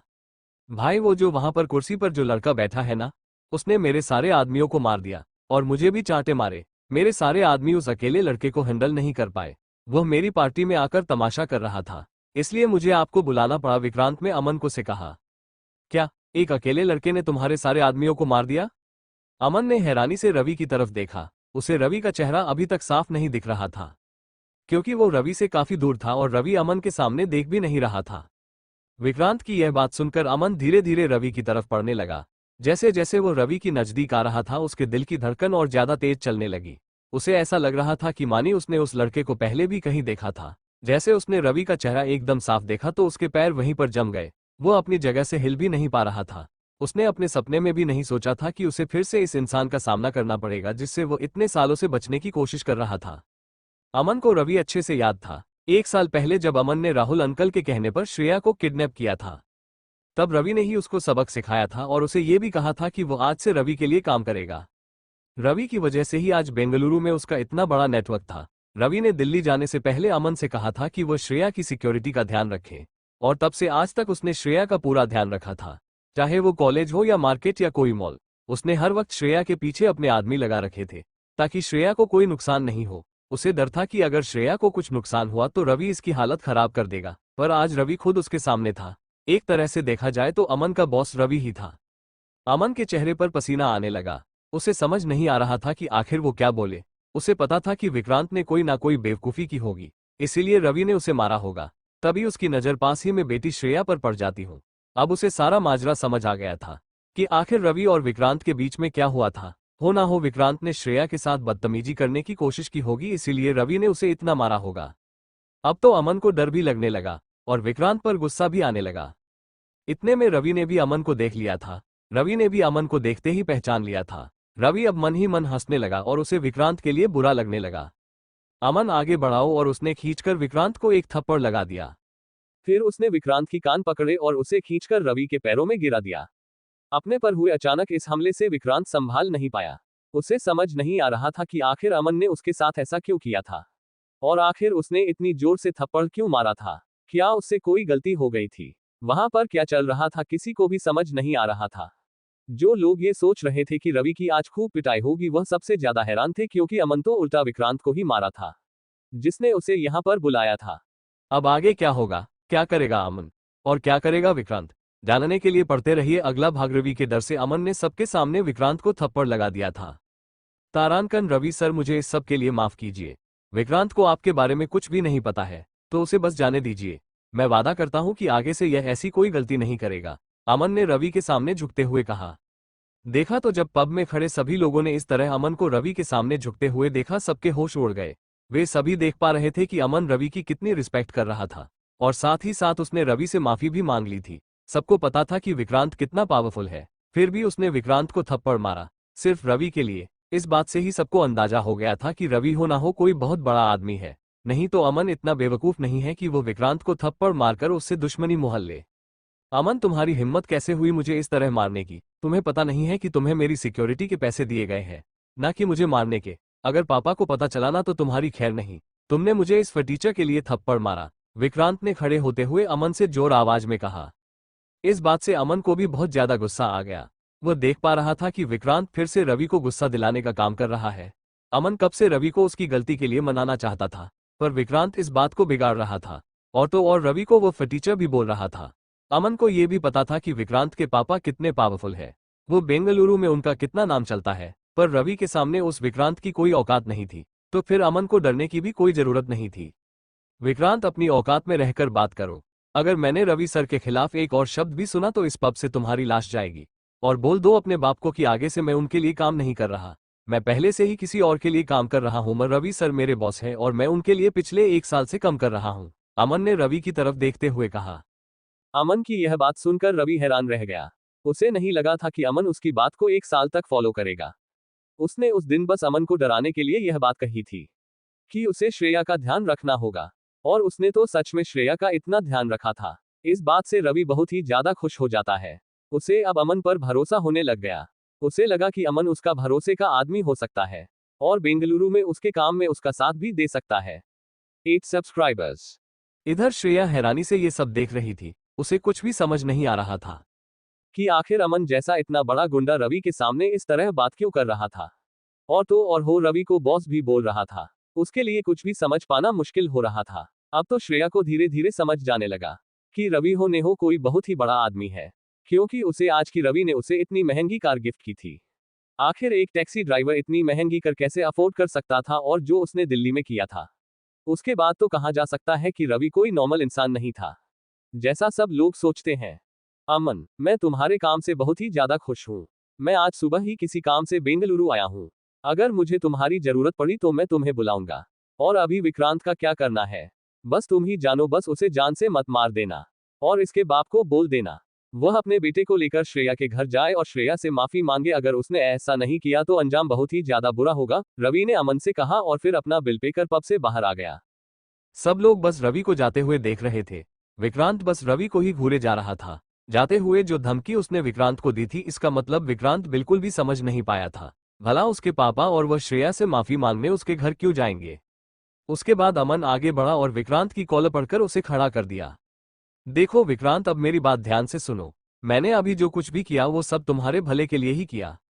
अगर मैं तुझे उसे वक्त थप्पड़ नहीं मारता तो शायद वो आदमी तुझे मार भी देता। तुझे पता नहीं है कि वो कितना खतरनाक और कितना पावरफुल इंसान है। तो जब भी कोई पंगा को तो अपनी औकात देखकर लिया करो। और जाते हुए रवि सर ने जो कहा वो तो तुझे सुनाई दे ही दिया होगा, तो अब अपने बाप से जाकर बोलना कि वो श्रेया के घर जाकर उससे माफी मांग ली, नहीं तो अंजाम बहुत ही ज्यादा बुरा होगा। अमन ने विक्रांत को समझाते हुए कहा, तुम क्या बकवास किए जा रहे हो? तुम्हारा दिमाग तो ठिकाने पर है ना? तुम्हें पता है ना कि मेरे पापा कभी भी श्रेया से उसके घर पर जाकर माफी नहीं मांगेंगे? तुम्हें पता है ना कि मेरे पापा कितने बड़े आदमी हैं, वो किसी भी हालत में श्रेया से माफी नहीं मांगेंगे। विक्रांत ने अपना को ठीक करते हुए कहा। बेटा विक्रांत, बस अपने बाप को जाकर बोल देना कि रवि अग्निहोत्री ने ऐसा करने के लिए बोला है। उसके बाद तुम अपने बाप का रिएक्शन देख लेना, तुझे सब समझ आ जाएगा, अमन ने कहा, और फिर अपने आदमियों के साथ पब से बाहर आ गया। अमन को पता था कि रवि अग्निहोत्री का नाम सुनते ही विक्रांत के पापा का भागते हुए श्रेया के पास जाकर उसे माफी मांगेगा। श्रेया को घर छोड़ने के बाद रवि सीधा होटल जैक ब्लू के लिए निकल जाता है। श्रेया उससे बहुत सारी बातें करना चाहती थी और उससे पूछना चाहती थी कि आखिर वो सब क्या था, पर रवि ने उसे कहा कि वो इस वक्त थक गया है, कल बात करेगा। रवि अपने पापा से मिलने के लिए होटल जैक ब्लू में आ गया था, पर गलती से वो वही कपड़े पहन जो उसने अब में पहन रखे थे, क्योंकि उसे कपड़े चेंज करने का वक्त ही नहीं मिला था। और दूसरी बात से होटल जैक ब्लू में कोई भी नहीं जानता था। वैसे तो ये होटल जैक ब्लू पूरा का पूरा अग्निहोत्री परिवार का ही था, और ऊपर के कुछ फ्लोर्स में रवि के पापा रहते थे। ऊपर के कुछ फ्लोर्स उसके पापा के पर्सनल फ्लोर्स थे, वहां पर किसी को भी जाने की अनुमति नहीं थी। ऊपर के फ्लोर्स तक जाने के बस दो ही तरीके थे। पहला तरीका ये कि आप अग्निहोत्री परिवार का हिस्सा हो, तो दूसरा तरीका ये कि आपके पास अग्निहोत्री परिवार का गोल्डन क्रेडिट कार्ड जरूर होना चाहिए। जब रवि रिसेप्शन पर पहुंचा तो उसने देखा कि वहां पर काम कर रही दोनों लड़कियां उसे अजीब नजरों से घूर रही थी। रवि जब 1 साल पहले यहाँ पर आया तब वो दोनों लड़कियां यहाँ पर काम नहीं करती थी, शायद वे वहां पर नई थी। रवि को उनकी नजरों को देखते ही समझ आ गया था कि वह दोनों क्या सोच रही थी, क्योंकि रवि इन सबसे बहुत बार गुजर चुका था। हेलो मिस्टर, मैं आपकी क्या हेल्प कर सकती? उस रिसेप्शनिस्ट ने रवि से बड़ी बेरुखी से कहा, जैसे वो रवि से बात ही नहीं करना चाहती थी। मेरा आज यहाँ पर एक अपॉइंटमेंट है तो मुझे वहीं पर जाना है, रवि ने उस रिसेप्शनिस्ट से कहा। क्या आपका एक अपॉइंटमेंट है? उस लड़की ने बड़ी ही हैरानी से रवि को घूरते हुए कहा। उसे विश्वास नहीं हो रहा था कि रवि जैसा दिखने वाला लड़का ये बोल रहा था कि उसका वहां पर अपॉइंटमेंट है। ये कैसे हो सकता है? यहाँ पर जितने भी लोग आते हैं वो बहुत ही हाई क्लास के होते हैं और रवि ऐसा बिल्कुल भी नहीं लग रहा था, तो उसकी भला वहां पर किस मीटिंग हो सकती थी? उसे लगा कि रवि उनको बेवकूफ बनाने की कोशिश कर रहा था। सॉरी सर, पर हमें ऐसी किसी मीटिंग के बारे में नहीं बताया गया है, तो आप अंदर नहीं जा सकते, रिसेप्शनिस्ट ने रवि को कहा। रवि को पता था कि अब अगर उसने कुछ और कहा तो और भी ज्यादा बहस होगी। नहीं मिस, आपको कुछ भी नहीं पता क्योंकि आप उसके बारे में नहीं जानती। क्या आप अपने मैनेजर को यहाँ पर बुला सकती हैं? मुझे डायरेक्ट उनसे ही बात करनी है, रवि ने उससे कहा। इस होटल का मैनेजर रवि को अच्छे से जानता था। अगर वो रवि को इस वक्त वहां पर देख लेता तो उसकी तो दुनिया ही हिल जाती। रवि की यह बात सुनकर उन दोनों रिसेप्शनिस्ट वाली लड़कियों का मुंह बिगड़ गया। रवि तो अब सीधा मैनेजर से मिलने की बात कर रहा था। भला रवि की इतनी क्या औकात थी कि वो इतने बड़े होटल के मैनेजर से बात कर सके? सर, हमने आपको एक बार बोल दिया ना कि यहाँ पर कोई मीटिंग नहीं है, और हमारे मैनेजर इस वक्त आपसे नहीं मिल सकते। वो बहुत ही ज्यादा बिजी है। आप जैसे लोगों के लिए उनके पास वक्त नहीं है, तो कृपया करके यहाँ से बाहर जाइए, नहीं तो मुझे सिक्योरिटी को बुलाना होगा। उस लड़की ने रवि से बड़े ही सख्त लहजे में कहा। उसका व्यवहार अब रूखे से गुस्से में बदल गया था। रवि को अब समझ आ गया था कि बात और ज्यादा बढ़ने वाली है। ठीक है, तो मैं बाहर चला जाता हूँ। अपने मैनेजर को बोल देना कि रवि यहाँ पर आया था, और उनको ये भी बता देना कि मैं सामने वाले कैफे में बैठा हुआ हूँ, रवि ने कहा और फिर चलते हुए होटल से बाहर आ गया। रवि को पता था कि उसका नाम सुनते ही मैनेजर भागता हुआ उसके पास आएगा, इसीलिए वो सीधा होटल के सामने वाले कैफे में चला गया। अभी उन दोनों लड़कियों से बिल्कुल भी बहस नहीं करना चाहता था, इसीलिए उसने ये कदम उठाया। अगर वह चाहता तो वहां पर कुछ भी कर सकता था। उसके पास उसका फोन था। अगर वो मैनेजर को कॉल करता तो भी वो वहां पर आ सकता था, और उसने ऐसा नहीं किया। रवि के वहां से जाने के बाद वो दोनों रिसेप्शनिस्ट वाली लड़कियां एक दूसरे से गॉसिप करने लगी। तूने देखा ना वो लड़का कितना एरोगेट था? मुझे तो समझ नहीं आ रहा कि लोगों में इतनी हिम्मत कैसे आ जाती हूँ। कितने बेशर्म लोग हैं, कम से कम अपनी औकात देखकर तो बातें करे, रिसेप्शनिस्ट ने दूसरी लड़की सीखा। हाँ, तेरी बात तो सही है, पर अगर मैनेजर यहाँ पर आया तो हम इस लड़की के बारे में क्या कहेंगे? क्या हमें मैनेजर को बताना चाहिए कि रवि नाम का लड़का यहाँ पर आया था, जैसा उसे लड़के ने कहा? दूसरी लड़की ने कहा। वैसे मुझे नहीं लगता कि इसकी कोई जरूरत है, पर हमें एक बार उसे लड़के का फिर से मजाक बनाना चाहिए। हम मैनेजर को बता देंगे और यह बात रिकॉर्ड करके उस लड़के को दिखाएंगे, फिर उसे पता चलेगा कि मैनेजर ने उसके बारे में क्या कहा। वैसे भी अभी कुछ ही देर में लंच टाइम होने वाला है, तो हम दोनों भी उस कैफे में जाने वाले हैं, तब हम बताएंगे उस लड़के को कि हम क्या चीज है, उस लड़की ने कहा। हाँ, ये बहुत ही अच्छा आइडिया है, दूसरी रिसेप्शनिस्ट ने कहा। इतने में वहां पर लंच का टाइम भी हो जाता है। होटल का सारा स्टाफ कभी भी होटल में खाना नहीं खाता था। उनके लिए एक अलग से कैफे बनाया गया था जो होटल के बाहर ही पड़ता था, जहां पर इस वक्त रवि बैठा हुआ था। इस होटल में सिर्फ वीआईपी लोग भी खाना खा सकते थे, इसीलिए वहां के स्टाफ के लिए ये दूसरी व्यवस्था की गई थी। यहां तक कि वहां का मैनेजर भी इस कैफे में जाकर खाना खाता था। लंच होते ही मैनेजर अपने ऑफिस से बाहर निकाला और कैफे की तरफ जाने लगा। मैनेजर को वहां पर देख दोनों लड़कियां भागते भागते मैनेजर के पास पहुंचती है। वो उन्हें रवि के बारे में बताना चाहती थी। अब आगे क्या होगा? क्या होगा जब मैनेजर को रवि के बारे में पता चलेगा? जब होटल में लंच का टाइम हुआ तब रवि सामने के कैफे ही अपनी कॉफी एंजॉय कर रहा था। रवि को सब पता था कि पूरा होटल का स्टाफ यहीं पर खाना खाने के लिए आएगा, इसलिए वो जानबूझकर इस कैफे में आकर बैठा था। जब होटल का मैनेजर अपने ऑफिस से बाहर आया तो वो दोनों रिसेप्शनिस्ट दौड़ते हुए मैनेजर के पास आ गई।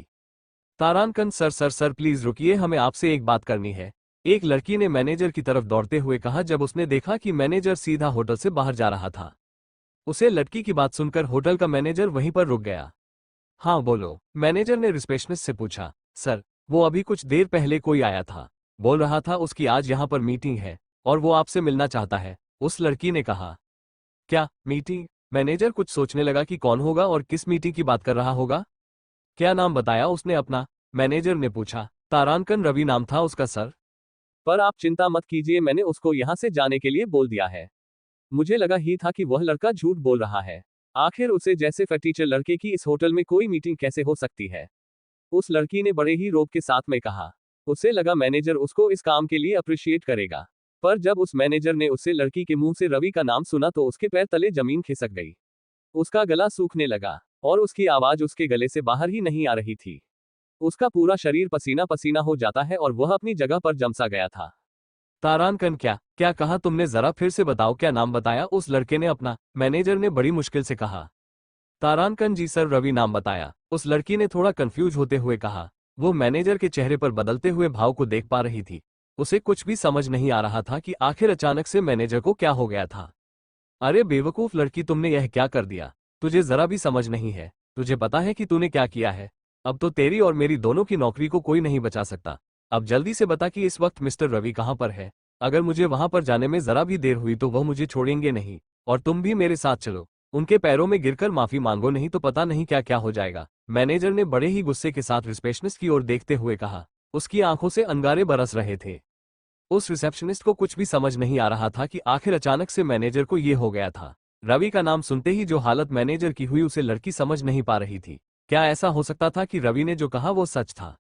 जी सर, मिस्टर रवि कैफे के अंदर बैठे आपका इंतजार कर रहे हैं, उसे लड़की ने अपना सिर नीचे झुकते हुए कहा। तो अब मेरा मुंह क्या देख रही हो? चलो मेरे साथ, और जाते जाते होटल की सबसे महंगी मिठाई को लेकर चलो ताकि हम उनका मुंह मीठा कर सके। वो कितने दिनों बाद हमारी होटल में आए हैं और तुम्हें आते ही उनका मूड खराब कर दिया। पता नहीं वो अब हमारा क्या हाल करेंगे। अगर उनका मूड खराब हुआ तो सोच लेना कि हम सड़क पर आ गए हैं। तुम बस यही दुआ करो कि रवि सर को इस वक्त गुस्सा ना आया हो। मैनेजर ने उस लड़की को फिर से डांटे हुए कहा। मैनेजर की बात सुन रिसेप्शनिस्ट भागती हुई गई और अपनी होटल की सबसे महंगी और फेमस मिठाई का बॉक्स ले आई और फिर दोनों की कैफे की ओर चले गए। रवि कैफे में इस वक्त अपनी काफी एंजॉय कर रहा था। कैफे में अब धीरे धीरे भीड़ भी बढ़ने लग गई थी, क्योंकि होटल के सारे एम्प्लॉय इस वक्त के सामने आ चुके थे। इतने में रवि की नजर कैफे के गेट पर तेजी से आ रहे मैनेजर और रिसेप्शनिस्ट पर पड़ी। कैफे आते ही मैनेजर रवि को इधर उधर ढूंढने लगा। रवि उसे कहीं भी दिखाई नहीं दे रहा था, क्योंकि कैफे में इस वक्त काफी भीड़ बढ़ चुकी थी। मैनेजर बहुत ही ज्यादा घबरा गया था। उसे लगा कि कहीं उस ज्यादा लेट तो नहीं हो गया। अगर रवि सर यहां से चले गए तो उसकी हालत खराब हो सकती है। रवि ने मैनेजर को परेशान होते हुए देख लिया, इसलिए रवि ने अपना हाथ ऊपर किया और मैनेजर की तरफ इशारा किया। रवि के हाथ के इशारे को देखते ही मैनेजर तुरंत भागते हुए रवि के पास आ गया। वो रिसेप्शनिस्ट भी मैनेजर के पीछे पीछे भाग रही थी। वो लड़की देख पा रही थी कि मैनेजर कैसे पागलों की तरह रवि को ढूंढ रहा था।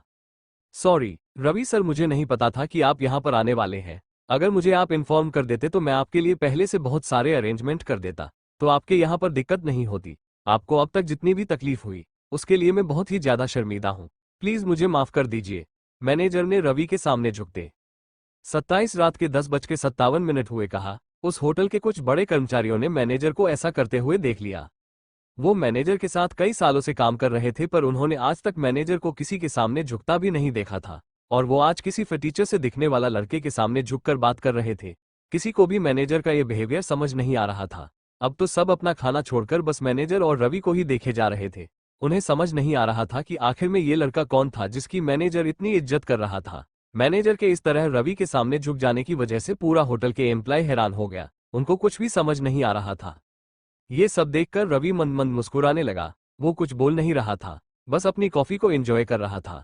मैनेजर और वो रिसेप्शनिस्ट दोनों ही रवि के सामने झुके हुए थे। रवि ने अभी तक अपने मुंह से एक शब्द भी नहीं बोला था। दोनों ही कब से रवि के बोलने का ही इंतजार कर रहे थे और तब तक खड़े नहीं हो सकते थे जब तक रवि कुछ और ना दे। रवि ने अपनी कॉफी खत्म की और टेबल पर रख दी और फिर अपनी जगह पर खड़ा हो गया। मैनेजर, तुम्हें पता है ना कि मैं आज यहाँ पर क्यों आया हूँ? रवि ने मैनेजर से कहा। जी बिल्कुल सर, मुझे याद है कि आप आज यहाँ पर क्यों आए हैं। मैनेजर ने अपना सर बिना ऊपर उठाया ही कहा। ठीक है, आज के होटल के सारे एम्प्लॉय का लंच कैंसिल कर दो। आज कोई भी यहाँ पर लंच नहीं करेगा। सभी को अगले 20 के अंदर मीटिंग रूम के अंदर जमा होने के लिए बोलो, और जो समय पर नहीं आया उसको यहाँ से बाहर का रास्ता दिखा दो। चाहे वो मैनेजर तुम हो या कोई दूसरा बड़ा आदमी जो इस होटल में काम करता है, सभी अगले 20 मिनट में मीटिंग रूम में उपस्थित होने चाहिए, रवि ने मैनेजर को कहा। रवि की यह बात सुनकर कैफे में बहुत ही ज्यादा हलचल बढ़ गई। किसी को भी समझ नहीं आ रहा था कि आखिर वो लड़का मैनेजर को इस तरह ऑर्डर क्यों दे रहा था, और आखिरकार उसके पास इतनी क्या ताकत थी कि वो सबका लंच कैंसिल करने की बात कर रहा था। किसी को भी कुछ भी पल्ले नहीं पड़ रहा था। सब बस कब से रवि और मैनेजर की तरफ ही देख रहे थे। वो देखना चाहते थे कि इस बात पर मैनेजर का क्या जवाब होगा। क्या सच में आज उनका लंच कैंसिल होने वाला था? आखिर कौन था वो आदमी? जी सर, बिल्कुल जैसा आप कहें। मैं अभी पूरे होटल स्टाफ को यह मैसेज भिजवा देता हूँ। जैसा आपने कहा है वैसा ही होगा।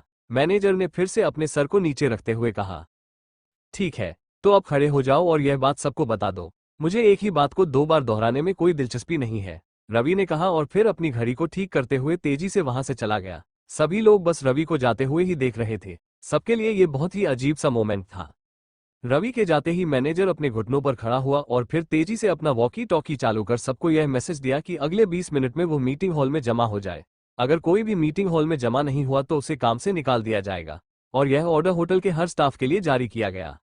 मैनेजर के इस अनाउंसमेंट के साथ ही पूरे कैफे और होटल में हलचल बढ़ जाती है। किसी को भी कुछ समझ नहीं आ रहा था कि अचानक ये ऑर्डर कहां से जारी किया गया और इसके पीछे क्या कारण था। अगले 20 मिनट में मीटिंग का मतलब था कि किसी को भी अपना लंच करने का मौका नहीं मिलने वाला था। सभी लोग अपना काम छोड़ तेजी से मीटिंग रूम की ओर भागते हैं, कोई अपने पर्सनल रूम की तरफ भागता है। रवि के इस छोटे से अनाउंसमेंट के कारण पूरे होटल में भगदड़ मच गई थी। होटल में ऐसा पहले कभी भी नहीं हुआ था। सबके चेहरे पर पसीने और डर का माहौल था। यह अनाउंसमेंट करने के बाद मैनेजर तेजी से भागता हुआ रवि के पीछे पीछे जाने लगा। उसे पता था कि रवि की उसे कहां पर छोड़ना था। अगर फिर से रवि को कोई प्रॉब्लम आए तो यह अच्छा नहीं होता। मैनेजर ने सिक्योरिटी को बोलकर होटल के पीछे का रास्ता पूरा क्लियर करवा दिया था, ताकि रवि को वहां से सेफली ऊपर ले जाया जा सके।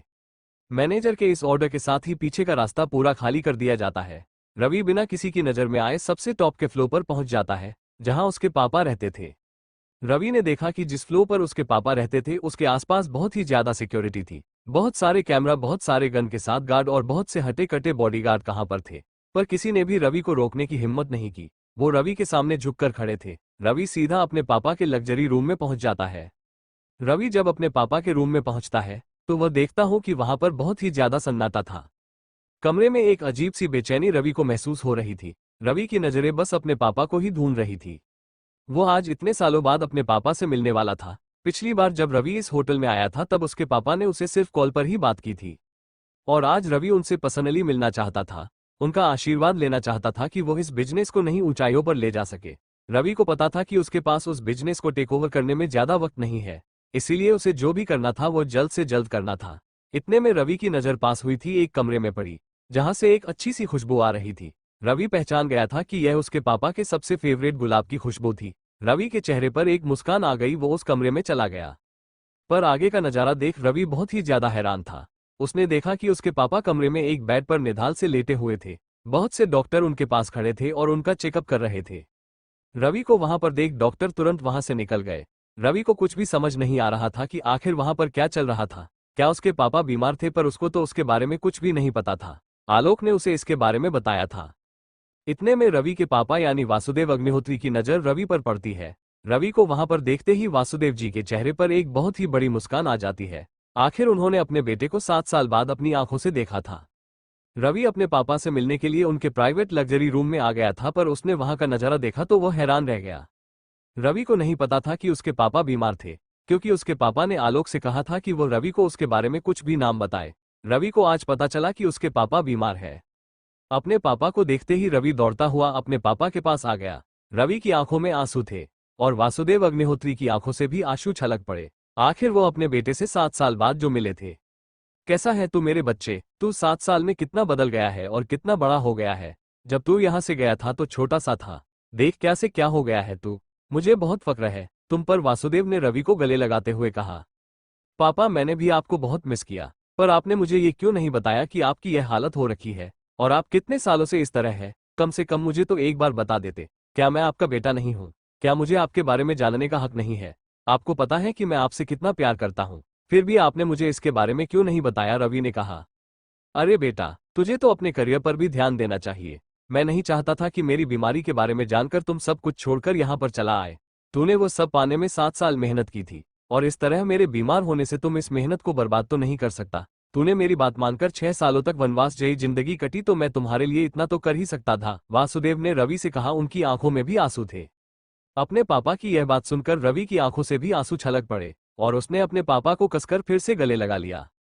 तारानकन, ये सब बातें तो होती रहेगी बेटा, पर तुझे अब इतनी बड़ी कंपनी की जिम्मेदारी जो संभालती है तो हमें उसके बारे में बात करनी चाहिए, वासुदेव ने कहा। जी पापा, रवि ने कहा। तारानकन, तुम्हें आलोक ने उस पार्टी के बारे में तो बता ही दिया होगा जो अगले हफ्ते बेंगलुरु में होने वाली है। तुम्हें उस पार्टी में शरीक होना होगा जहां तुम्हें हमारे इस परिवार का वारिस बना दिया जाएगा, वासुदेव ने कहा। जी पापा, मुझे इसके बारे में पता है, रवि ने कहा। तो ठीक है, उससे पहले ये रखो, मेरी तरफ से सारी कंपनी के शेयर तुम्हारे नाम। अब पहले जहां जहां मेरे साइन चलते थे अब तुम्हारे साइन चलेंगे। इन डॉक्यूमेंट पर अपने साइन कर दो। आज के बाद ये पूरी कंपनी तुम्हारे कंधों पर है।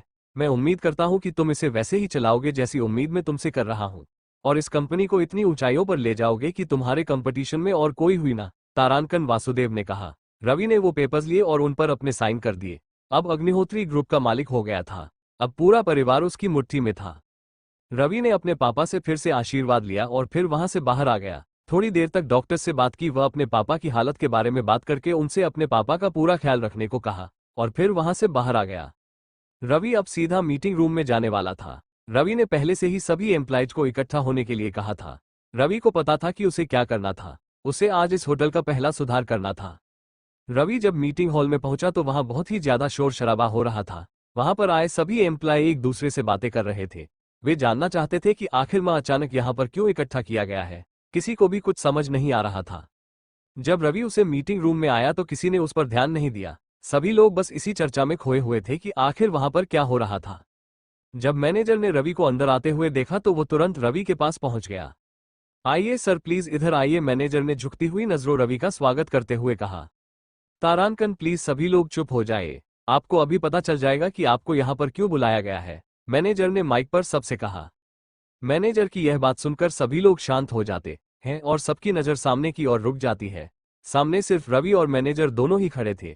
किसी को भी समझ नहीं आ रहा था कि आखिर वो लड़का मैनेजर के साथ क्या कर रहा था और आखिर उन्हें वहां पर क्यों बुलाया गया था। रवि समझ जाता है कि इस वक्त सबके दिमाग में क्या चल रहा था। रवि आगे आया और फिर उसने अपना माइक ठीक किया। मैनेजर, क्या मैं जान सकता हूं कि यहाँ पर होटल का सारा स्टाफ मौजूद है?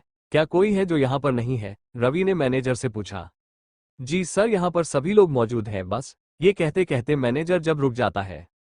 क्या हुआ? रवि ने पूछा। सर, इस होटल के मैनेजिंग डायरेक्टर अभी तक यहाँ पर नहीं आए। मैंने उनको मैसेज किया पर वह अपने किसी पर्सनल काम की वजह से बिजी है, इसीलिए वो नहीं आ पाए, मैनेजर ने कहा। क्या काम के बीच में ऐसा क्या काम हो जाता है? वो इस होटल के मैनेजिंग डायरेक्टर है, उनका तो इस होटल में हर हालात होना जरूरी है। उनको इतना भी नहीं पता? उनको अभी के अभी उनके काम से निकालता हूँ। मुझे ऐसे लोगों की कोई जरूरत नहीं है जो अपने काम के लिए सीरियस ना हो, रवि ने कहा और फिर अपने जेब से फोन निकालकर एक ऑर्डर पास किया।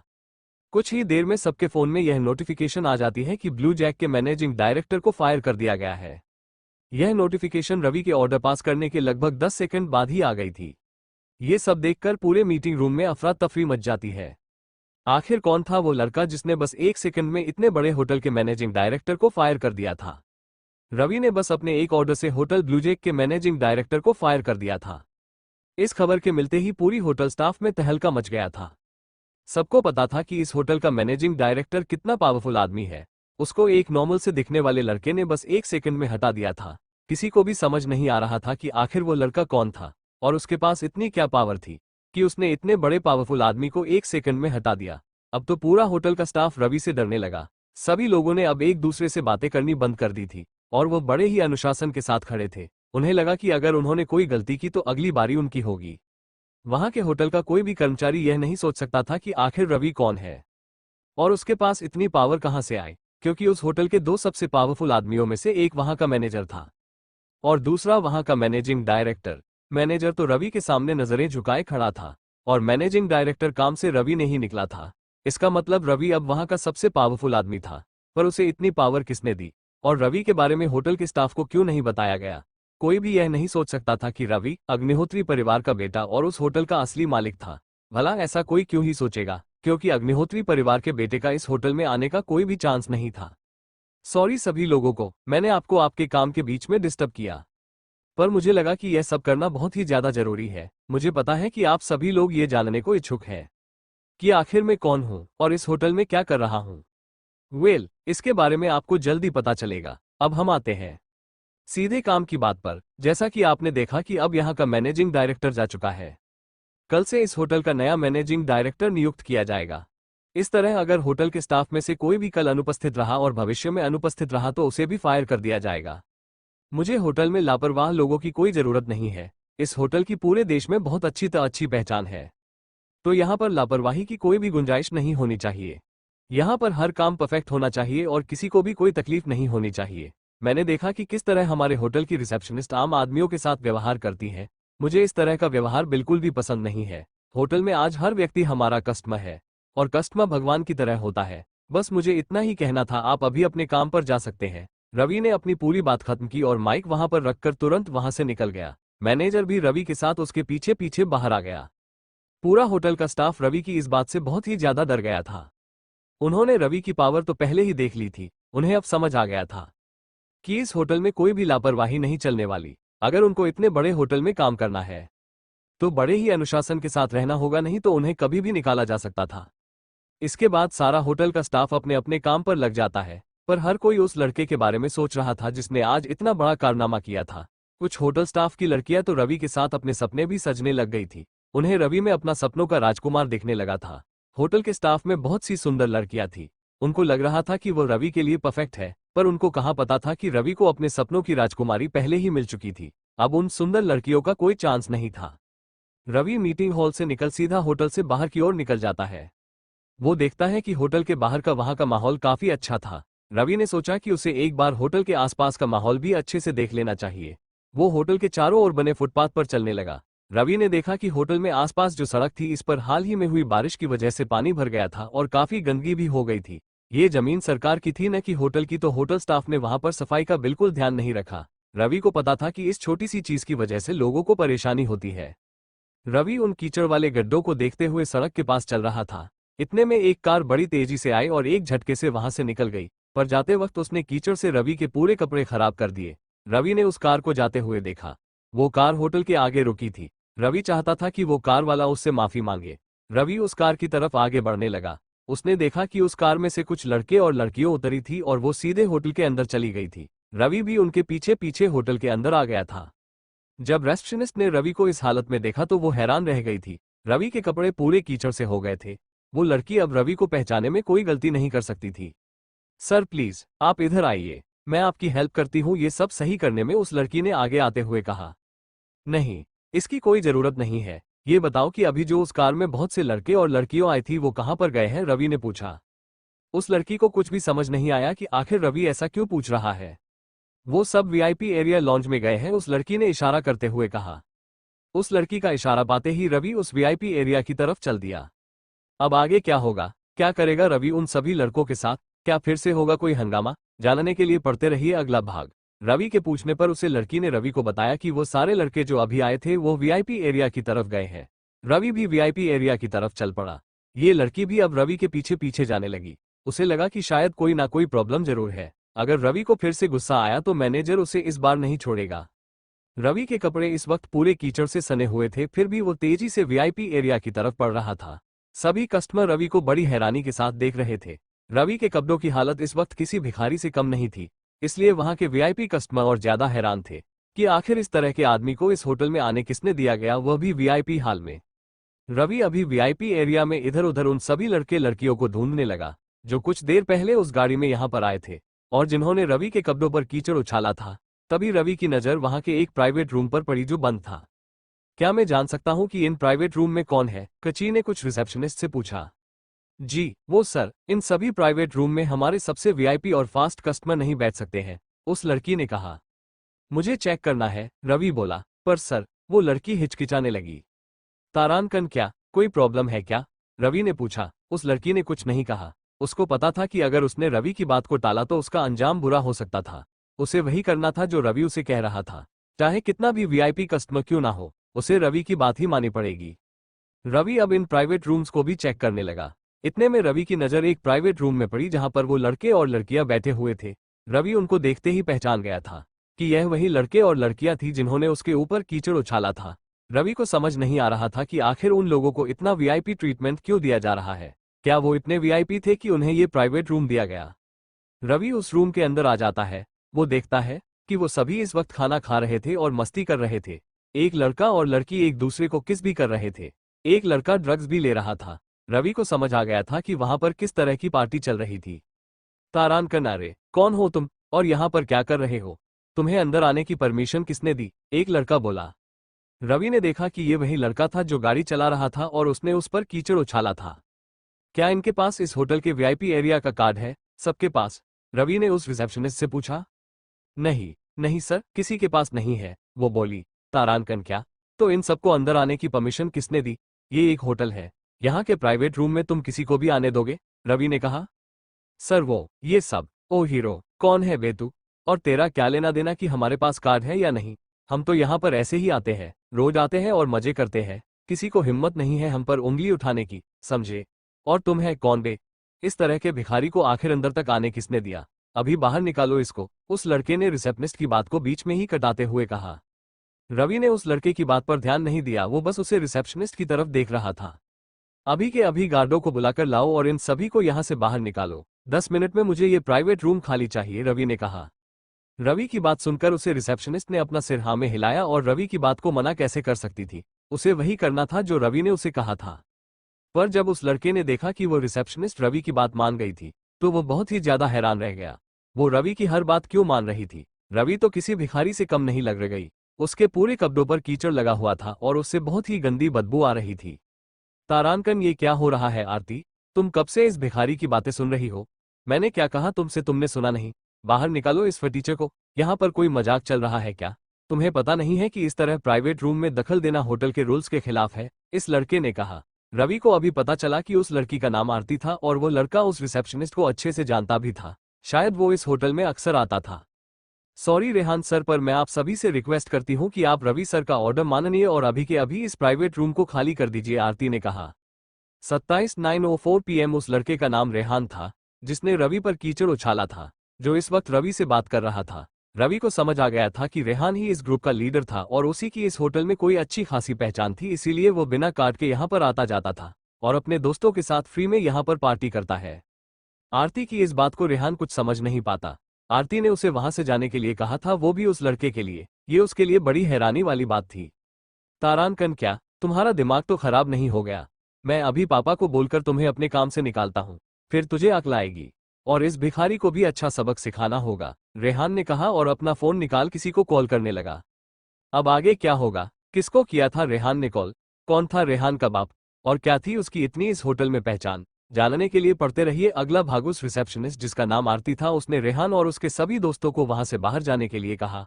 रेहान को कुछ भी समझ नहीं आया कि आखिर आरती उन्हें बाहर जाने के लिए क्यों कह रही है। रेहान ने अपना फोन निकला हो और एक कॉल लगा दिया। रेहान ने अपने पापा को कॉल लगाया था, पर इस वक्त उसके पापा का कॉल बिजी आ रहा था। इतने में वीआईपी रूम के गेट से मैनेजर एंट्री करता है। जब वह देखते हैं कि रवि बड़ी खराब स्थिति में वहां पर खड़ा था तो उसे थोड़ी हैरानी हुई, और साथ ही में जब उसने रेहान की वहां पर देखा तो उसे स्थिति समझने में देर नहीं लगी कि यहाँ पर कुछ ना कुछ जरूर हुआ है। पर इस वक्त मैनेजर वहां पर किसी इंपॉर्टेंट काम से आया था। मैनेजर तेजी से आगे बढ़ा और रवि के पास आकर उसके कान में कुछ कहने लगा और फिर रवि को अपना फोन पकड़ा दिया। दरअसल मैनेजर के पास इस होटल के मैनेजिंग डायरेक्टर सोमेश मेहता का कॉल आया था। जब उसे उसकी पोस्ट से हटा गया तो सोमेश बहुत ही ज्यादा हैरान था। उसे समझ नहीं आ रहा था कि आखिर उसे उसकी पोस्ट से किसने हटाया था। इस होटल में आखिर ऐसा कौन था जो उससे भी पावरफुल था? जब मैनेजर ने उसे बताया कि जिस इंसान ने उसे उसकी पोस्ट से हटाया था वो अग्निहोत्री परिवार से रिलेटेड है, ये बात सुनकर सोमेश मेहता बहुत ही ज्यादा हर जाता है। सोमेश मेहता को पता था कि अग्निहोत्री परिवार से रिलेटेड कोई भी व्यक्ति कितना पावरफुल है। उनके पास इस होटल को कंट्रोल करने की ताकत है। इसीलिए उसने में सोचा कि उसे रवि से माफी मांग लेनी चाहिए ताकि उसे उसकी पोस्ट फिर से मिल जाए। मिस्टर अग्निहोत्री, मुझे मेरी गलती के लिए प्लीज माफ कर दीजिए। मैं आगे से कभी भी ऐसी गलती दोबारा नहीं करूंगा और होटल के हर काम में वक्त पर आऊंगा। प्लीज मुझे अपनी पोस्ट वापस दे दीजिए। मैं आपके पैर पड़ना चाहता हूं, सोमेश ने फोन पर रवि से गिड़गिड़ाते हुए कहा। हालांकि सोमेश को यह नहीं पता था कि रवि ही अग्निहोत्री परिवार का वारिस था। उसे बस इतना पता था कि रवि अग्निहोत्री परिवार से रिलेटेड था। मुझे इसके बारे में कुछ भी नहीं सुनना। एक ऐसा व्यक्ति जो अपने काम को ईमानदारी और अनुशासन के साथ नहीं कर सकता, वो इस होटल में रहने का हकदार नहीं है। तो अच्छा होगा कि तुम अपने लिए कोई दूसरा काम ढूंढ लो, रवि ने कहा और फिर फोन कट कर दिया। वो अब समय से और ज्यादा बात नहीं करना चाहता था। फिर रवि की नजर सामने खड़ी रेहान पर पड़ी। रेहान और उसके दोस्त बड़ी ही हैरानी के साथ रवि को देख रहे थे। उन्हें कुछ भी समझ नहीं आ रहा था कि आखिर रवि इस तरह क्यों बात कर रहा था और मैनेजर रवि की इतनी रिस्पेक्ट क्यों कर रहा था। वो सब बहुत ही ज्यादा कंफ्यूज थे। पहले आरती और फिर यह मैनेजर, उनके लिए ये कंज्यूरिंग वाला माहौल हो गया था। हाँ, तुमने मुझे समझ क्या रखा है? तुम इस तरह झूठ मूठ की फोन पर बात करने की एक्टिंग करके मुझे बेवकूफ बना दोगे। तुम्हें पता है ना कि मेरे पापा कौन है? वो इस होटल के मैनेजिंग डायरेक्टर है। अगर उन्हें पता चला ना कि तुम लोगों ने मुझे यहाँ से बाहर निकालने की कोशिश की है तो तुम सबको वो कम से निकाल देगा। मुझे नहीं पता कि तुम्हारा और इस मैनेजर का क्या रिश्ता है, पर अगर मैनेजर तुम्हें अपनी जॉब प्यारी है तो अभी के अभी इस फटीचर को मेरे प्राइवेट रूम से बाहर निकालो, रेहान ने कहा। रेहान की ये बात सुन रवि हंस पड़ा। उसे उम्मीद नहीं थी कि जिसके दम पर रेहान उछल रहा था वो कुछ देर पहले उससे भीख मांग रहा था। जब रेहान ने रवि को इस तरह से देखा तो उसे बहुत ज्यादा गुस्सा आ गया, पर वह आखिर वहां पर कर भी क्या सकता था क्योंकि उसके पापा ने उसका कॉल भी नहीं उठाया था। मैं तुझे कल देखता हूं और मैनेजर तुम भी देख लेना कि मैं क्या करता हूं तुम्हारे साथ, चलो दोस्तों, पर रेहान कहा और अपने दोस्तों को इशारा कर बाहर चलने के लिए कहा। वेट, तुम ऐसे ही यहां से नहीं जा सकते, मैं तुम्हें यहां से भगाने के लिए नहीं आया हूं, बल्कि मेरे यहां पर आने का मकसद तो कुछ और है, रवि ने उन सभी का रास्ता ब्लॉक करते हुए कहा। तुम्हारा मतलब क्या है? रेहान बोला। तारांकन, ये जो तुमने मुझे पर कीचड़ उछाला था उसको कौन साफ करेगा? रवि बोला। रवि की बात सुनकर वहां रेहान के दोस्तों सहित मैनेजर और आरती भी हैरान रह गई। उन्हें अब समझ आया कि आखिर रवि इतने कीचड़ में लगा हुआ क्यों था और आखिर वो उन सभी लड़कों को ढूंढते हुए वहां पर क्यों आया था। अब आरती की कुछ कुछ समझ आने लगा था कि आखिर वहां पर क्या चल रहा था। रवि उन सबको सबक सिखाने के लिए वहां पर आया था। रेहान को भी अब याद आया कि जब वो होटल के बाहर आए थे तब रवि उन्हें वहां पर देखा था और उनकी तेज चलती गाड़ी ने रवि पर कीचड़ उछाला था। इतने में प्राइवेट रूम के बाहर से कुछ हल्ला होने की आवाजें आने लगती है।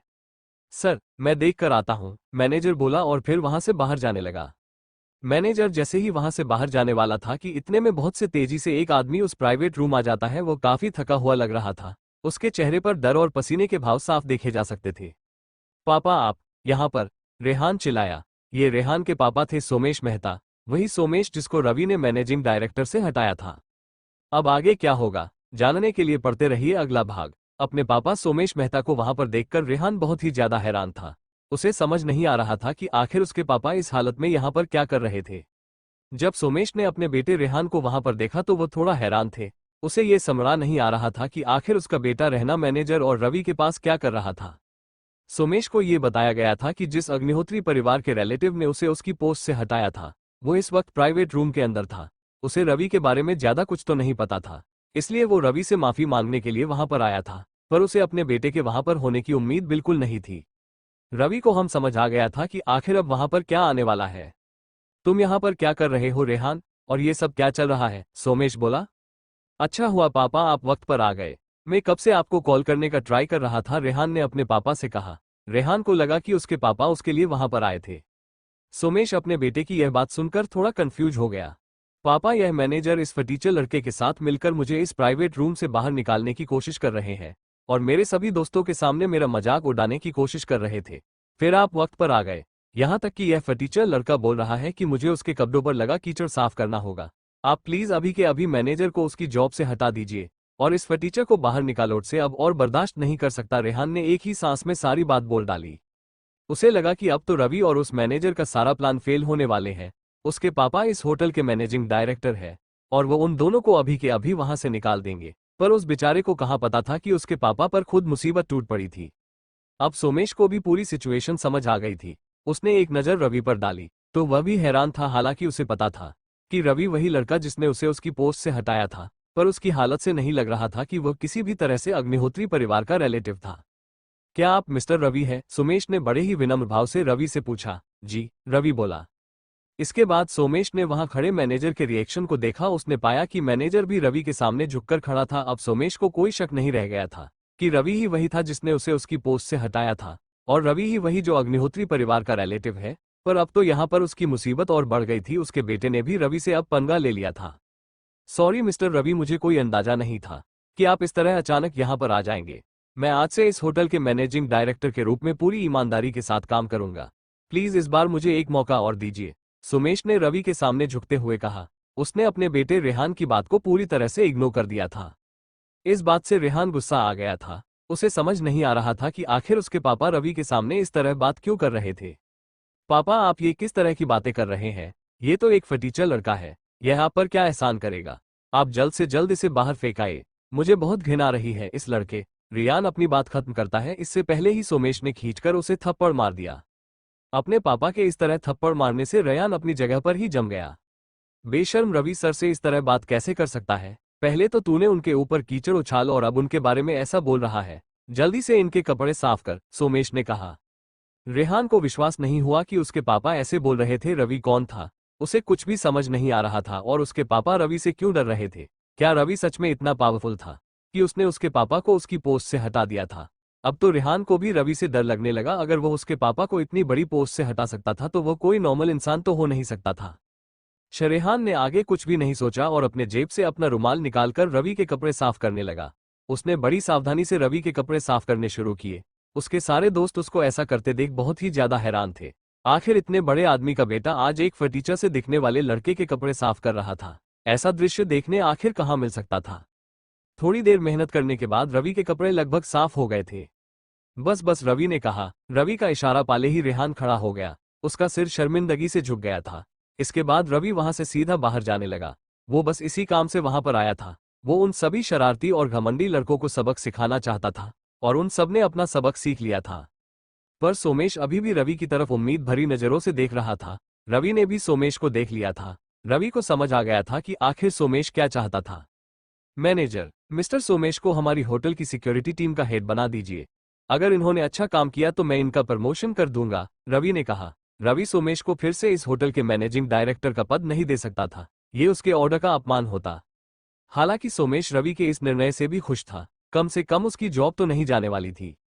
रवि उसके बाद सीधा होटल से बाहर आया। अब रवि को बेंगलुरु में अपने लिए एक नया घर देखना था, इसलिए वो यहाँ को सबसे अच्छी property dealer company villa east villa की तरफ चला गया।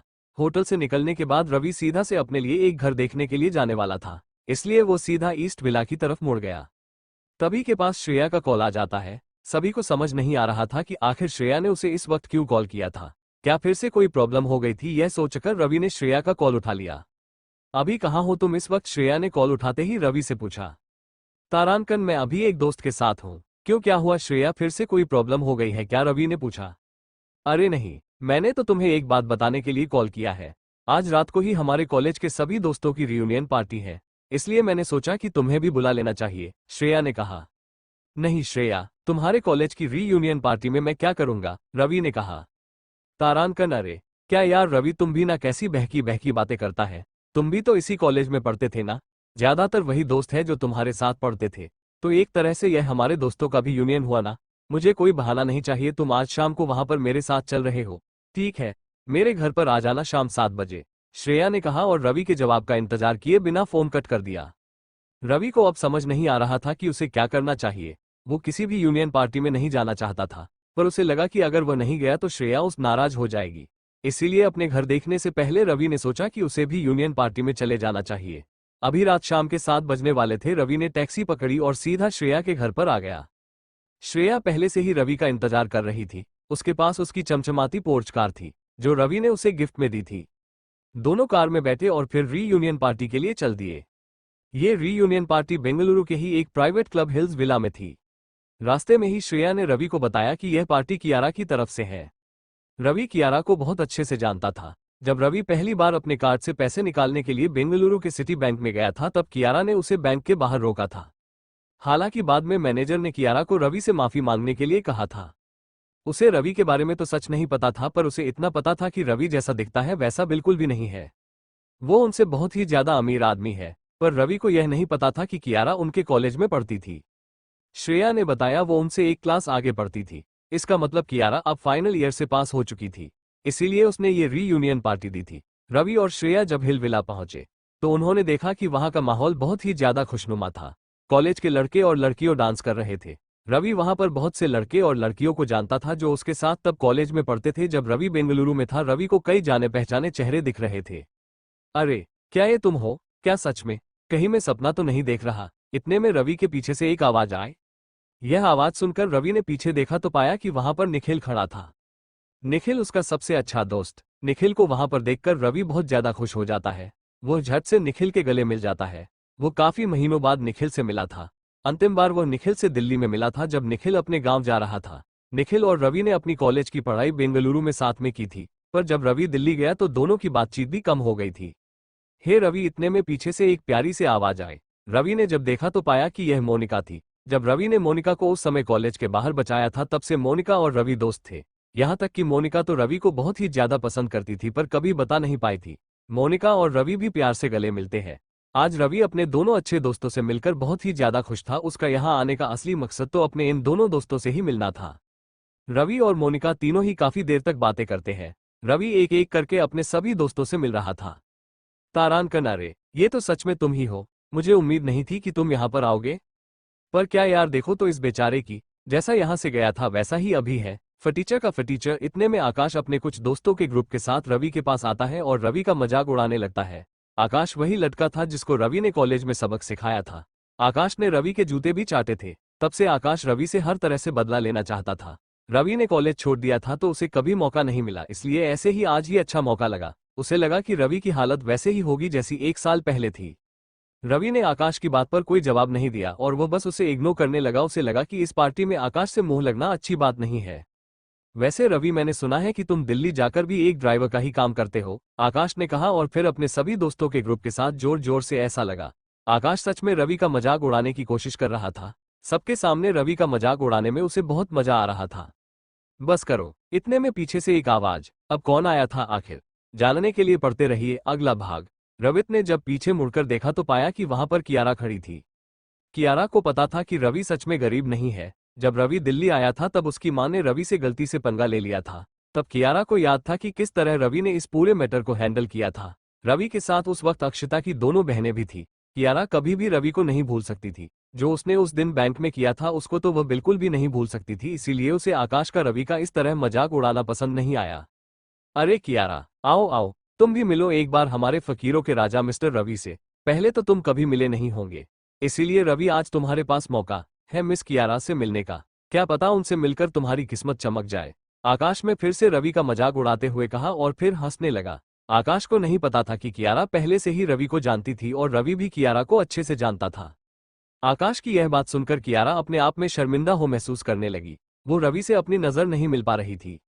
तारांकन, बस करो आकाश, मैं रवि को अच्छे से जानती हूँ। हम दोनों पहले ही मिल चुके हैं और मेरी इस पार्टी में इस तरह का बिहेव करने की कोई जरूरत नहीं है, कियारा ने थोड़े सख्त लहजे में कहा। कियारा की यह बात सुनकर आकाश थोड़ा हैरान जरूर था। उसे नहीं लगा था कि रवि और कियारा दोनों पहले भी मिल चुके थे। रवि को भी लगा कि अब सिचुएशन थोड़ी अकॉर्ड हो गई है, इसीलिए उसने टॉपिक को बदलने का निश्चय किया।